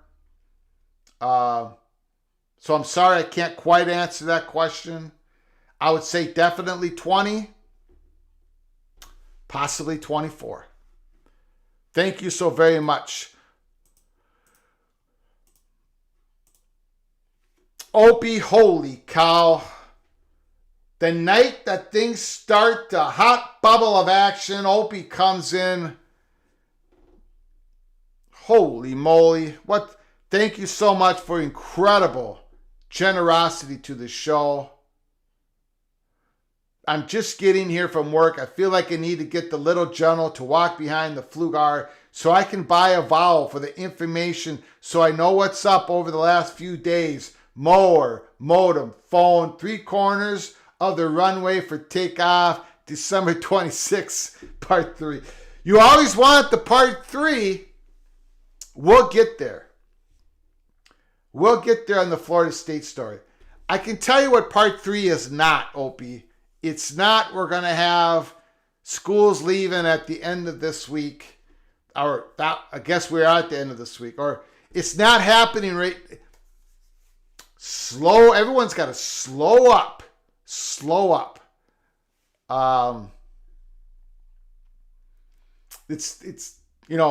We said it on December 26th. We said it a couple months after that. We're at the very beginning of the story. If anyone's going to challenge that grant of rights, they're going to do it individually. It's not going to be this collusion that everyone's talking about. This is not a coordinated action. And it could happen at the beginning, the first quarter of 2024. But this is not what... It's a big story. It could rise to much bigger story than we're talking about here in the Pac-12. But the people's timing, we believe, at Peek Around the Corner, that we read out there is just a little... People are too way out in front of their ski tips on this. It's not progressing that fast. And if it is, then I'll come up on here and say we were dead wrong. But Opie, remember, December 26th, we had that story. It wasn't ripened yet. We had to stand down, but it was the Florida State money perch. We knew things were percolating. We gave everybody a heads up. And the number one, the easiest way for someone to challenge the grant of rights and win it in a court if Notre Dame leaves first. Because if Notre Dame leaves first of all, they can afford it monetarily. It's easier. The grant of rights only affect the ACC network portion of the Notre Dame contract because the tier one money is separate from the ACC. So it's easier for Notre Dame. If Notre Dame leaves, Florida State and other schools believe that the consideration that they got in signing the extended grant of rights with the ACC from 2027 to 2036 is now null and void because Notre Dame is not part of the ACC network. All 15 presidents signed that. And that extended grant of rights, all 15 signed that, including Notre Dame. But if Notre Dame gets out, which we believe they can't, if they choose to do so, and we believe at some point they will, that creates the pathway for Florida State to at least knock down that grant of rights to 2027. 2027 now is only 4 years away. That's the easiest pathway.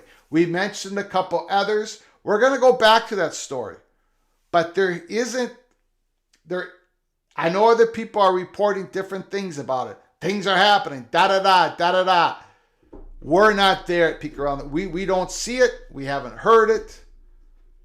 So I'm not going to give you information that we believe is not out there. But Opie, thank you so much for the incredible generosity. Unbelievable. Thank you, my good friend. We will get to that part 3. I know you're extremely interested, but I can't, you know how it works. I can't,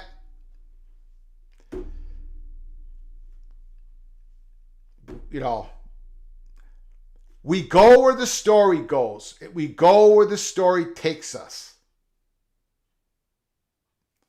So hang with us, Opie. Thank you so very much for that incredible generosity. Holy smokes. Yes, knockout punch by Opie. He knocked me out, no question about it. Holy smokes.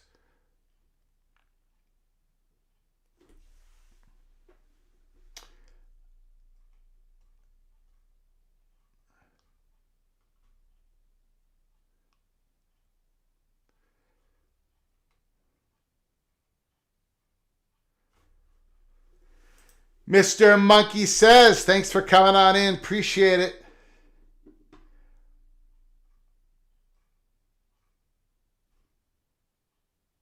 Two Masters in the house.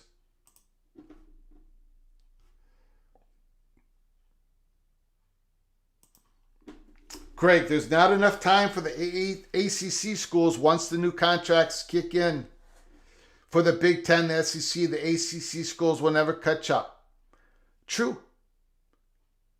They're going to be so far behind in resources that that's why when people say it's too risky for Florida State or Clemson or North Carolina or Miami or Florida, it's too risky for them to go to court to challenge the grant of rights. When you're $30, $35 million behind year in, year out, plus the Big Ten is going to be able to redo their contract 6 years before the ACC is going to be able to renew their contract as it exists right now. The risk becomes smaller to actually go to court because you have nothing to lose at that point. And if they're going to go to court to challenge the grant of rights, why wait 4 years from now? There's a lot of reasons why we're circling the first quarter of 2024 as the time, the window to pull the trigger on some school possibly challenging the ACC grant of rights. And as you all know, peek around the corner, we've been told this. We told you on December 26th. The schools are working on this issue separately from each other. Not together. There's no collusion. No collusion. Florida State is not working with Miami of Florida on this. North Carolina, the Tar Heels are not working with the Virginia Cavaliers. They're taking it separate.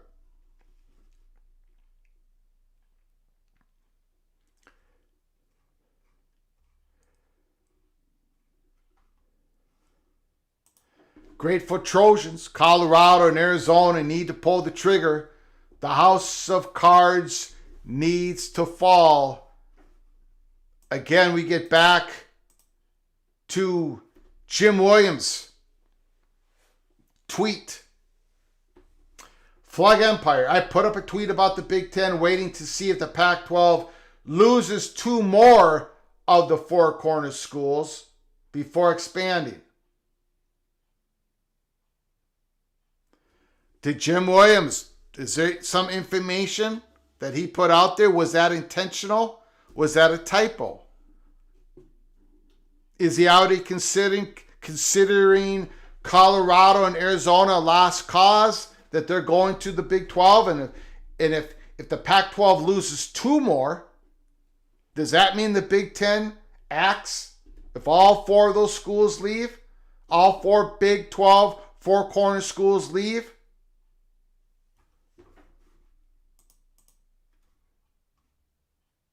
I don't know.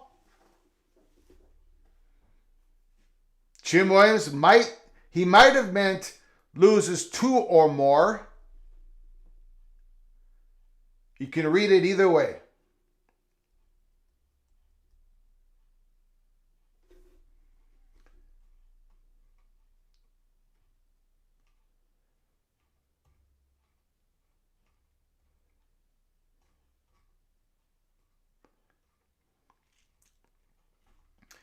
Daniel Mountcastle. The gore was extended when ND joined the ACC. It extended when the ACC network, when ESPN agreed that they would be the owner, the sugar daddy, the ones that had put the money in to create the ACC network. Now, I shouldn't say they did not pay for the whole thing. The ACC schools had to invest a few $1 million each to put in the fiber optics, the technology they needed into each of their universities, into their athletic departments to make this whole thing work. So those schools did have to put some money up for it all to happen. But when they finally agreed that they'd be the creation of this ACC network, that's when they extended it out.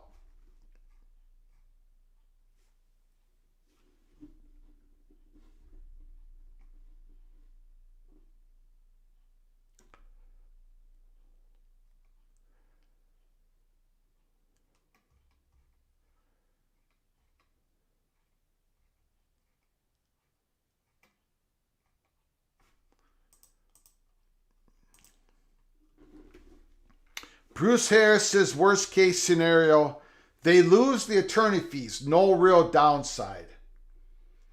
They might lose, like, I don't know, maybe they get held up for damages from the conference. I'm not sure the conference would want to do that though. But yeah, I think you're taking on more risk at this point not to throw your hat in the ring, not to challenge the grant of rights, even if it's a long shot. Grateful Trojan, Greg, has Stanford essentially eliminated themselves from consideration? They're not willing to adapt to the times. I think they've done. If they haven't, they're really close to. Now, I didn't think back in June 30th, and this was, when the news broke that USC and UCLA were joining the Big Ten. Before that day, we were told that it was going to be USC +1, that the targets were going to be Stanford, Oregon, Washington, and Notre Dame. We were told that before June 30th. So when June 30th hit and you had national reporters putting out those schools, it basically what we were being told before the national news hit that USC was leaving the Big Ten. At that time, I thought Stanford, in fact, I tweeted it out. I said, if I was at the sports book right now and there was odds of Stanford going to the Big Ten, I would go to the betting window and I would bet on yes. And I would have that ticket machine go blur until the paper ran out. I tweeted that out. So I was wrong.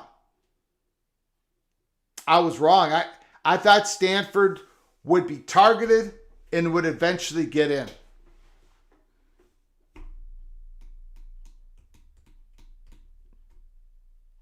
Doesn't look like Stanford wants to go where the future of college sports is going. And that's fine. Incredible university. I just didn't think they'd make that decision, and I think other people didn't think so as well. So yeah, that's yeah. I don't think they are willing to adapt. And I think that's kind of recognized now. And that's where I was absolutely wrong. Immaculate, you can call anytime. 763-260-1333. If you want to call in, you call in. No problem. Jose sipping on my new PATC Cloak and Dagger mug. It's a thing of beauty. Thanks, Greg. Thank you. Thank you for buying it. Go to the merch store. Look at that. Look at that. Cloak and Dagger. Call from Immaculate. Immaculate. Back in the house. What do you got to say, sir? Just wanted to that's actually something I wanted to talk about before, but we got so heavy into chat stuff that I didn't even get to bring it up. But yeah. I don't think people really kind of understand the whole Stanford thing. And maybe I don't either, but they are so big when it comes to research that them joining the Big Ten as a full member actually could hurt them. And if people don't understand that, they just have to look at Johns Hopkins. Join the Big Ten in lacrosse. Mm-hmm. When you're a single sports member of the Big Ten, you're not part of the Big Ten Academic Alliance. Johns Hopkins does over $3 billion in research. I think they're number one in the country. Yes, they are. Yes, they are. Number one. Yeah. I would bet any amount of money that it was the Big Ten that reached out to them, not the other way around. Now, there is a point that it got them up to 6 teams in lacrosse, and so that allows them to do more stuff. But they're thinking bigger than that. They're thinking maybe someday Johns Hopkins might want to put one more sport with us. No, and then guess what? Now we get them in on our Big Ten Academic Alliance. I don't think that ever happens until maybe a day when the Big Ten's like, we're just about done. If you want to join with any other sports, it's now or never. Yeah. But for anyone who doesn't understand why Stanford wouldn't want to join the Big Ten, all they have to do is look at Johns Hopkins and why Johns Hopkins wouldn't want to do it. Because Stanford is just shy of $2 billion. They're in the same neighborhood. In fact, I think there's more chance that Stanford ends up doing something with the Ivy League. We've talked about that before. Yeah. And then you actually see Johns Hopkins pulled from the Big Ten to join that. Because then they would be among like-minded schools. Huh? Johns Hopkins, I realize they played Division III sports and everything else, but they could play at whatever level they want. They have the money, they have the connections, they have the donors to go and do whatever they want to do. If, say, the Ivy League decides to play at Power 5 Division I level of football, I bet you Johns Hopkins and Stanford wouldn't mind playing with them. But they're not going to have an academic alliance that pulls resources from Johns Hopkins like the Big Ten will, because that's definitely a one-sided partnership. If you got Johns Hopkins coming in or Stanford, there's not much the Big Ten can do for them that they don't already do for themselves. So I don't want to go too far on that, but that's kind of how I see Appreciate the whole it. Stanford thing. Yeah. There is just very little value for them in joining the Big Ten. If I was them, I would just sit back and watch to see what the Ivy League is doing with that Brown situation. But that's all I really had on that. Got it. Great call. Thanks for the info, sir. Appreciate it, Immaculate. Have a good night. Yeah, you too.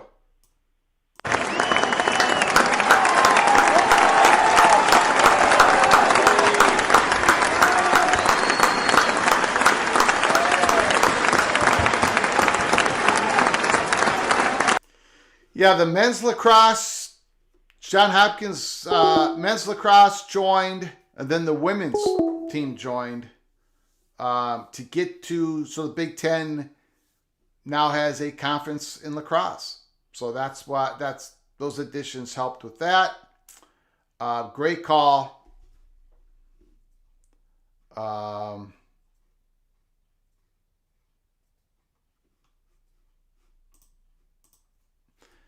Jason, Stanford is unique because they actually have an elite athletic program as well. Just won the award for the best athletic department in the country.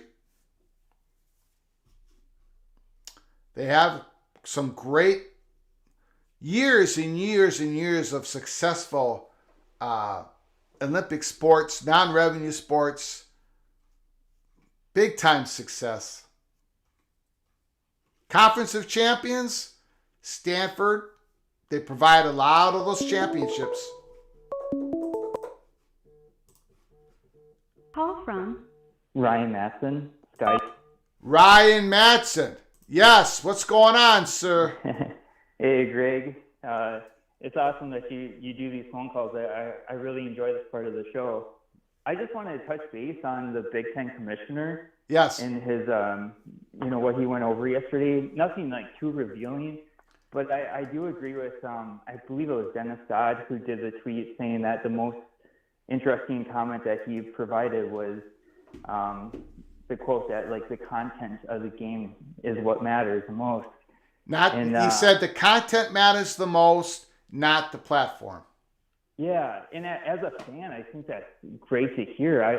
I want the best content out there. I want the best matchups. I want the best games. And I know it's something you've talked about before on the show where you can see it going from like 9 conference games up to 10. I believe it is. And that could. It's in PJ Fleck's contract. It's in his contract. I think that would be great. As a fan of the sport, I'd much rather watch more in-conference games than, like Penn State versus Whitewater.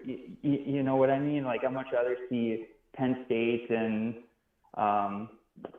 anyone else in the Big Ten, another Big Ten game. I think that would be like the biggest key and to bring more eyes to it. Because when we do have those games where it's against, a smaller school, I tend not to watch those games as much. And I feel like that really hurts college football in the long run. So I think the content is the key for that. And I took it as kind of like two ways as well. I took it where he was saying it that way, so Big Ten could potentially expand in the future. When I saw that comment, that's how I saw like Oregon, Washington, they could be the future of the Big Ten or other schools as well. And that was great to see as a fan. I want those good games. Sorry, you go. Well, I'm just saying, if you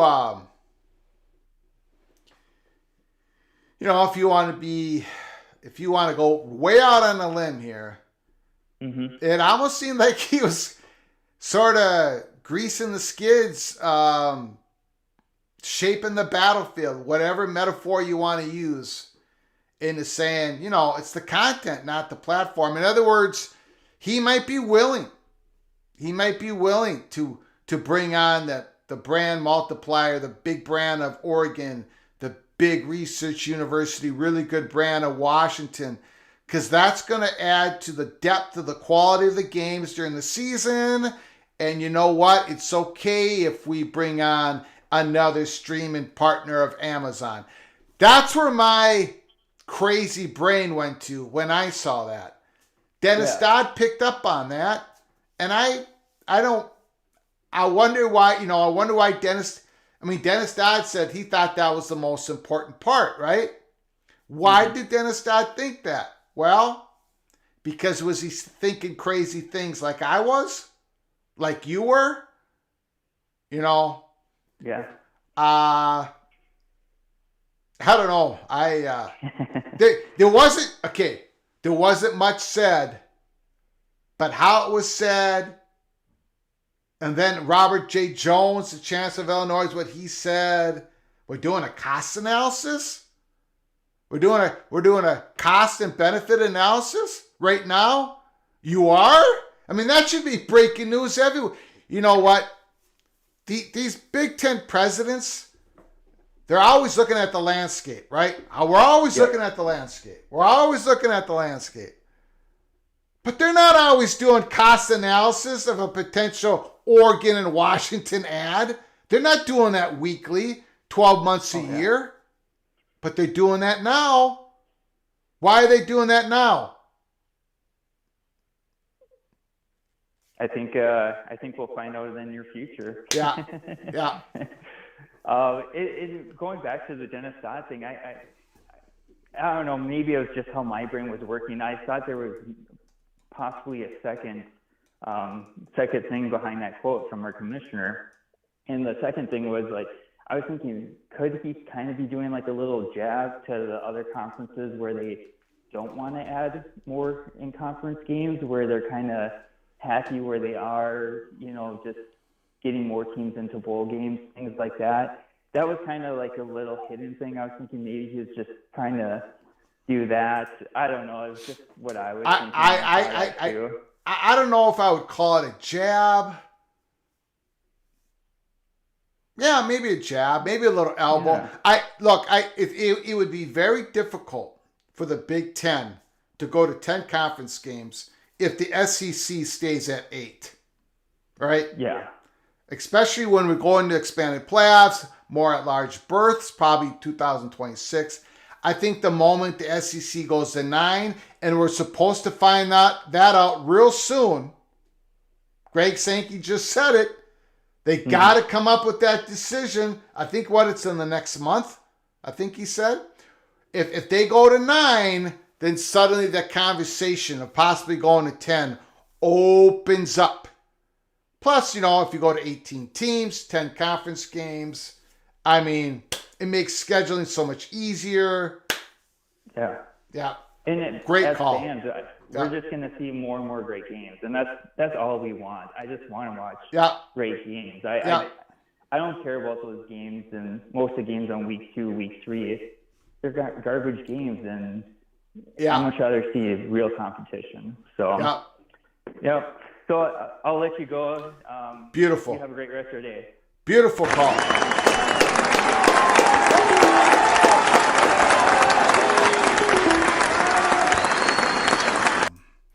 Mr. Monkey says, Greg, do you think Arizona will move to the Big 12 without Arizona State? I don't think so, but I think Arizona and the Pac team most motivated to move in a vacuum, even over Colorado. I tend to agree with you. Would they move to the Big 12 without Arizona State? I think so, yes. I don't think they're going to have to. I don't, again, Mr. Monkey says, I can't, I cannot deny the fact that Peek Around the Corner might have been pushed into our own information silo because we got this Arizona State perch guy, just he's full of spit and fire. So that's why we don't think, we don't think if it does anything happen in this hot bubble of action, we don't think it's in Arizona and Colorado, just those two schools moving. We think Arizona State would follow behind. But I agree. It's Arizona, Colorado. Those are the top two most vulnerable schools that the Pac-12 has to keep it. Hopefully they don't move out. And I do not agree. I do not agree with those who say the Pac-12 can survive without an Arizona and Colorado because for the last 10 years they're the worst football programs. I don't think they can survive anything like that because one of the things that the Arizona State Money Perch told us, I think it was in his very first letter, and I think I have failed to really highlight what he said, is he said, this whole Pac-12 thing versus Big 12 thing, the problem with that is, this is from the Arizona State Money Purchase, he says, we're not really the Pac-12 anymore. And the Big 12 isn't really the Big 12 anymore. So to go back to these years of, comparing the two, we're just not the Pac-12 anymore. I mean, Los Angeles is gone. USC and UCLA are gone. Two big research universities. Of course, they're two big brands. And now we're bringing in SMU, San Diego State. Good schools, but not AAU. So suddenly we're not the Pac-12 anymore that we used to be.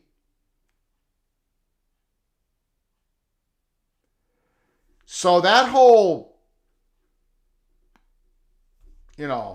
if Arizona State, Colorado went to the Big 12, and then the Pac-12 replaced those schools, they'd be replacing them probably with 3 non-AAU schools. So suddenly the Pac-12 even looks more like the Big 12 when it comes to research. I don't think they survive if they lose Colorado and Arizona. I think another school would go. Oregon and Washington would be looking for a huge discount to get to the Big Ten and take it however you want it. But peek around the corner firmly believes that that's how the Fox Sports would want it.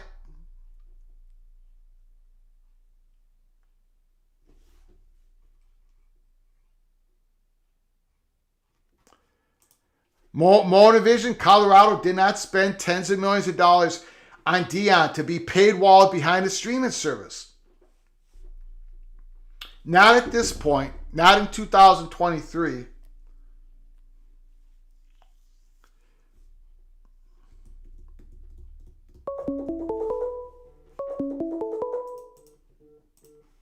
Call from Larry Pilgrim. Larry Pilgrim is in the house. Mr. Utah, man, what's going on, sir? Not much, Mr. Greg. So, hey, I'm gonna cherry pick one big tell that came out of the chancellor, right, of Illinois. Wasn't it the chancellor? Yes, sir. Was we are not going to take teams in on charity. So you can take that a lot of different ways. Like we're picking the corn out of this, and then we're picking the corn out of that. And I heard, what I heard is we're not going to take Oregon and Washington because these guys leave. In other words, there's a ton of different ways you can take that. And as far as I'm concerned, and I think I've said it before, Ohio State runs that conference. I don't care what anybody else says. USC ran the Pac-12. Texas ran the Big 12. If they say what they want, that's what goes. I don't care if all other 13, 15 chancellors, it is what it is. They got all the power. Okay. All right. So how do you feel about that? Well, I think they have a whole lot of power. I don't think they have all the power, but I think they have. I think what Ohio State easily does is they build a big old faction to where they have the power, because They can influence like more than anyone else can. Right. Here's the thing. Go ahead. Go ahead. Ohio State and Michigan have all the power in the world, just like USC did, to say, if you don't like it, then when we come around again, there's going to be unequal shares. And you're going to get this amount because we're bringing in the coin. So sit down, eat your full 3-course meal, and shut up. Or else, we've got other options. I mean, USC kind of did it, but they didn't. That's what I'm saying. Like, they have the power. We're sitting here conversing about this, but Ohio State and Michigan, if they just said, either you guys would, they could ask for unequal revenue sharing and they'd get it because they're just worth a lot. Okay. Period. Let's go with let's go with what Robert J. Jones said first. And then I'm going to tell you I'm going to not tell you, but I'm going to give you I'm going to describe a potential reason why the Ohio State Buckeyes would eventually succumb and say, okay, let's bring in Oregon and Washington. Okay, but first of all, let's say what I have it up on the screen. I found this incredibly fascinating. I'm going to start with, this is Robert J. Jones, the person you mentioned, Chancellor of Illinois. He said the conference has not decided whether it would only add future schools as full members which earn the exact same share of the media rights revenue as the existing members. We don't have a position on that yet. In other words, in my opinion, and a whole lot of other people, what Jones is saying is we're having these discussions. Would we bring in a couple schools at a discount rate for the next 5-6 years? We haven't. I thought they had. What? Yeah. That's what he said. I've got the screen up. I've got the article. I read the exact words he used. Okay. So that's okay. And then he says, so we don't have a position on that yet. They're talking about it. And that's what we're talking about, the expansion door being cracked open. Jones said he reiterated that the league would need to know that any additional schools bring enough value to make such a move worthwhile. So even if you bring them in as a discount, they still might not bring enough value to you. He said it would be a data-driven decision that aligns with the vision of where we want to see the conference in the next decade and the decades beyond. So, right. Bringing it back to Ohio State. Now, people can say, Greg, you're the people who are talking to you are wrong. People can make that argument. I only can tell you what they're telling us. And by the way, they've been telling us before 99.999% of the country found out that USC was going to the Big Ten. And that is that the Big Ten wants to go east. The Buckeyes want the Big Ten to expand to the east. But to do that, they need to go west one more time. That's what people have been telling us way before June 30th of 2022. During the months that we so if you're going to go west one more time, now the decision is when's the best time to do it? It might not be now. With the media market recession happening, it might not be now. But it might be. And that's what they're analyzing right now. That's what we believed it before Robert J. Jones said all these words. We really would believe it now. That's where we're coming from. Ohio State wants to go east. Big Ten's going to go east in expansion. Because they want...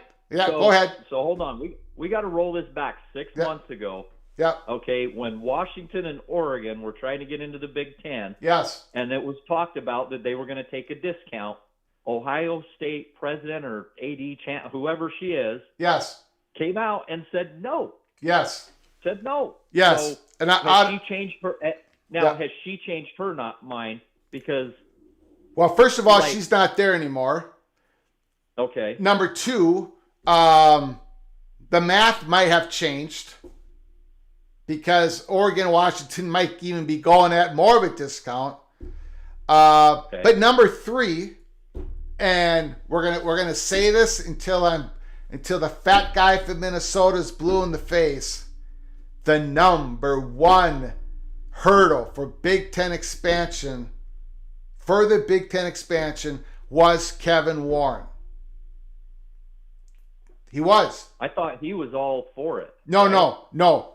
He was. But him being in the chair was the biggest hurdle for the Big Ten, that especially what I'm about to say, for current media partners, especially a big one, the most important one, they didn't want any more expansion with him in the chair. We said that a couple months ago on this show. And Mr. Pilgrim, eventually, and we're going to cover it here at Peek Around the Corner, there's going to be stories to that effect, describing that. Now, that doesn't mean there's going to be expansion right now, okay? But what I'm saying is the number one impediment, the number one hurdle was Kevin Warren himself, because he did not have the trust of the Big Ten presidents. He did not have the trust of a certain media partner. He needed to go first, and he happened to leave. So things have sort of changed a little bit since Ohio State said no. They still might say no now, but I'm just saying things have changed a bit. Well, right. I mean, yeah. Well, they're changing all the time. Yeah. And every team in every conference or every university that's in every conference has a board of trustees. They have, I mean, they can change. They can change their mind. They can look at this. They can look at that. What somebody's telling you today, those 10 or 12 members that are on that board could change their mind tomorrow. Yeah. So yeah. The possibilities are infinite and endless. And so I don't know. I don't see it happening. Yeah. And I was on another show. Oregon and Washington aren't going anywhere. They're not going to go to the Big 12. So it doesn't make sense to try and sign them right now and deal with the headache, because they're going to be there in 5-7 years whenever this deal, if they get one, comes out. I truly believe what the Ohio State board is saying. They want to acclimate to USC and UCLA before they start injecting more stuff. And everybody called Kliakoff an idiot when he said it was going to be hard for those two schools to be left on an island. And now 6 months later, I'm hearing we need to expand because they're left on an island. Well, called an idiot. Wait a second. So yeah, hold on. From the very day one, we at Peek Around the Corner said that there are many in the Big Ten that do not want to keep them on an island. It would be stupid to keep that on an island. And we ripped on the Big Ten. So we're not we were with George Kliakoff on that. We thought it was We thought it was stupid. That's sports writers. Yeah. I'm referring to a bunch of sports writers. But you don't speak for all of them. Yeah. I know that. But we thought it was not very good for George Kliakoff to say things like UCLA would make less money. Oh yeah. Okay. That's why he's not talking anymore, Greg. We don't have to go into why you don't want him talking.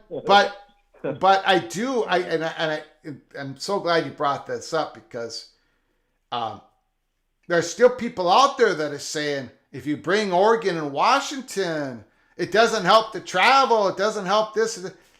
I'm telling you, and we've said this months ago. It's not just about the miles. It's not just about the miles. It's about the time zone. If you are UCLA and USC, and let's just speculate that Oregon and Washington gets brought in, in a 9-game football conference, 9 games, 3 of them now are going to be in your time zone instead of just one. I agree. I agree. And you can regionalize those. You can have, well, we don't have to go on that deep rabbit hole, but I read it every single day. There's people going, oh, it's not going to really help. Oh, geez. Yes, it is going to help. Oh, no. Yeah, they're valuable. They're valuable. Yeah. They're definitely valuable. Yeah. So I agree with that they would add. They're not the markets. I know Big Ten gets a lot of their money from subscription. They get a lot of extra money on subscriptions. It's not just ad revenue. They get subscription money.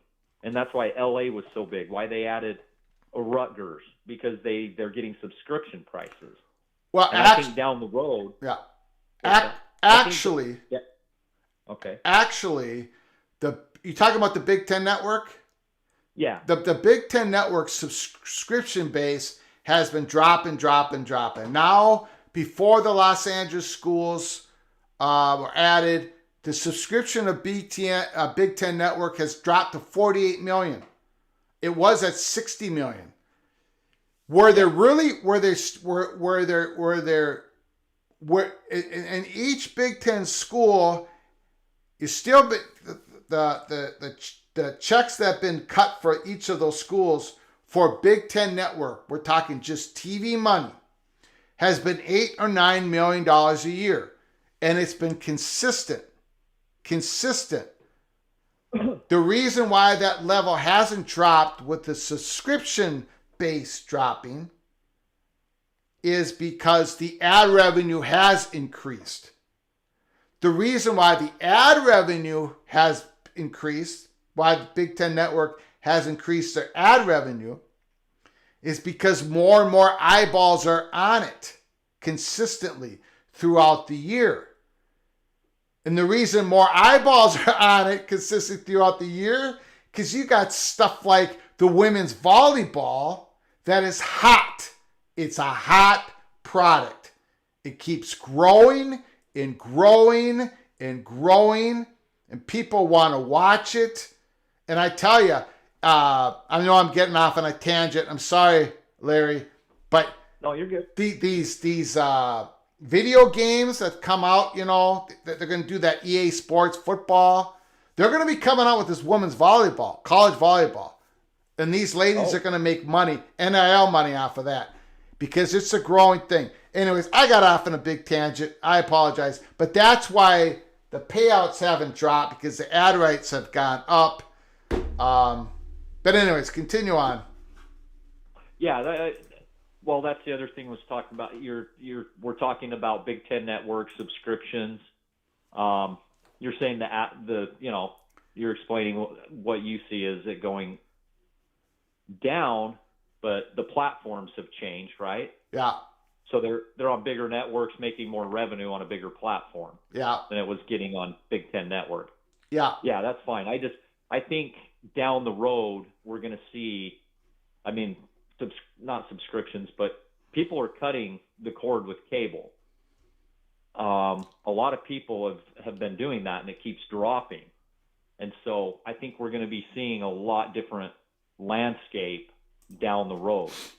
And it's going to be more national than it's going to be regional, but you're still going to get all of the big fans from like Ohio State, Michigan. A lot of the Big Ten teams are still going to watch. And I think that they would purchase something from a streaming service if it was reasonable and accessible. I still believe that's what's coming down the road. Yeah. Because cable and these dish networks and all the crap they have, it's just so expensive to have it when you can get it a la carte for half the price and watch the same exact thing you've been watching. Yeah. So, and I'm also hearing a lot of crap of them trying to make the Pac-12 regional. And, you know, I live in Florida. And how the heck am I going to watch my Utes if they're just on the local TV network like they were back in the 80s? Yeah. When they were on local TV. And then, you know, now and then on, I think TNT was around.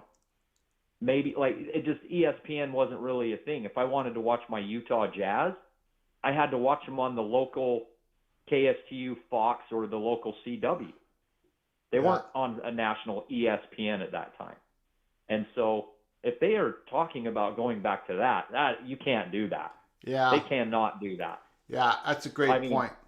You would be so much better off going with FUBU than trying to just stick up a big antenna in the middle of the city and let's see how far we can reach. I mean, I know they do that but I'm in Florida, and it's going to hurt.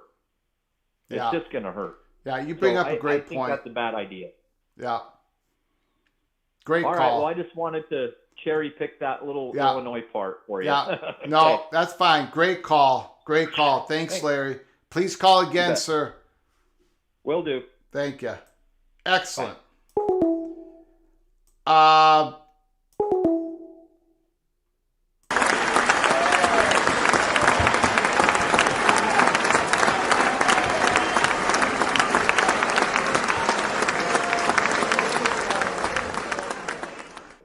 Tony, Nebraska just sold 80,000 tickets for a few volleyball games at the football stadium. That of course that's an extreme example of how hot Big Ten volleyball is. Just hot. It's a hot ticket. These schools keep building out their, what do they call it? I don't know. There's a certain word they used. What's the word I'm looking for? I'm going to say arena. But, what's the word? Give me the word that they call these volleyball, where they play their volleyball. Anyways, whatever. They're building these out. They keep expanding seats because it's hot. People are watching on the Big Ten Network. 80,000 for Nebraska. It's incredible. Courts. Okay, courts. I'm looking for a different word. Like the gym, courts. We'll use that. Anyways, I got to lock it up here tonight. We've been on for well over 2.5 hours. We had to do this show. It was imperative. We have entered into the hot bubble of action. We have. April 28th, then May 17th. We were warned back on April 15th in a live show. We were warned. You were warned. So buckle up. Keep your head on a swivel. Keep your eyes and ears open. Most importantly, peek around the corner. We can pop up at any time because there can be breaking news at any time. I am just not selling this. This is real. We are in here now. We are in that window. So keep your head on a swivel. Take care of each other. Make sure before you leave, subscribe to our channel. Smash that like button. If you like our content, share the video with your family and your friends. Word of mouth. We thank you so very much. Until next time, from all of us at PATC, to all of you, please, you all take great care of each other. Thank you so very much.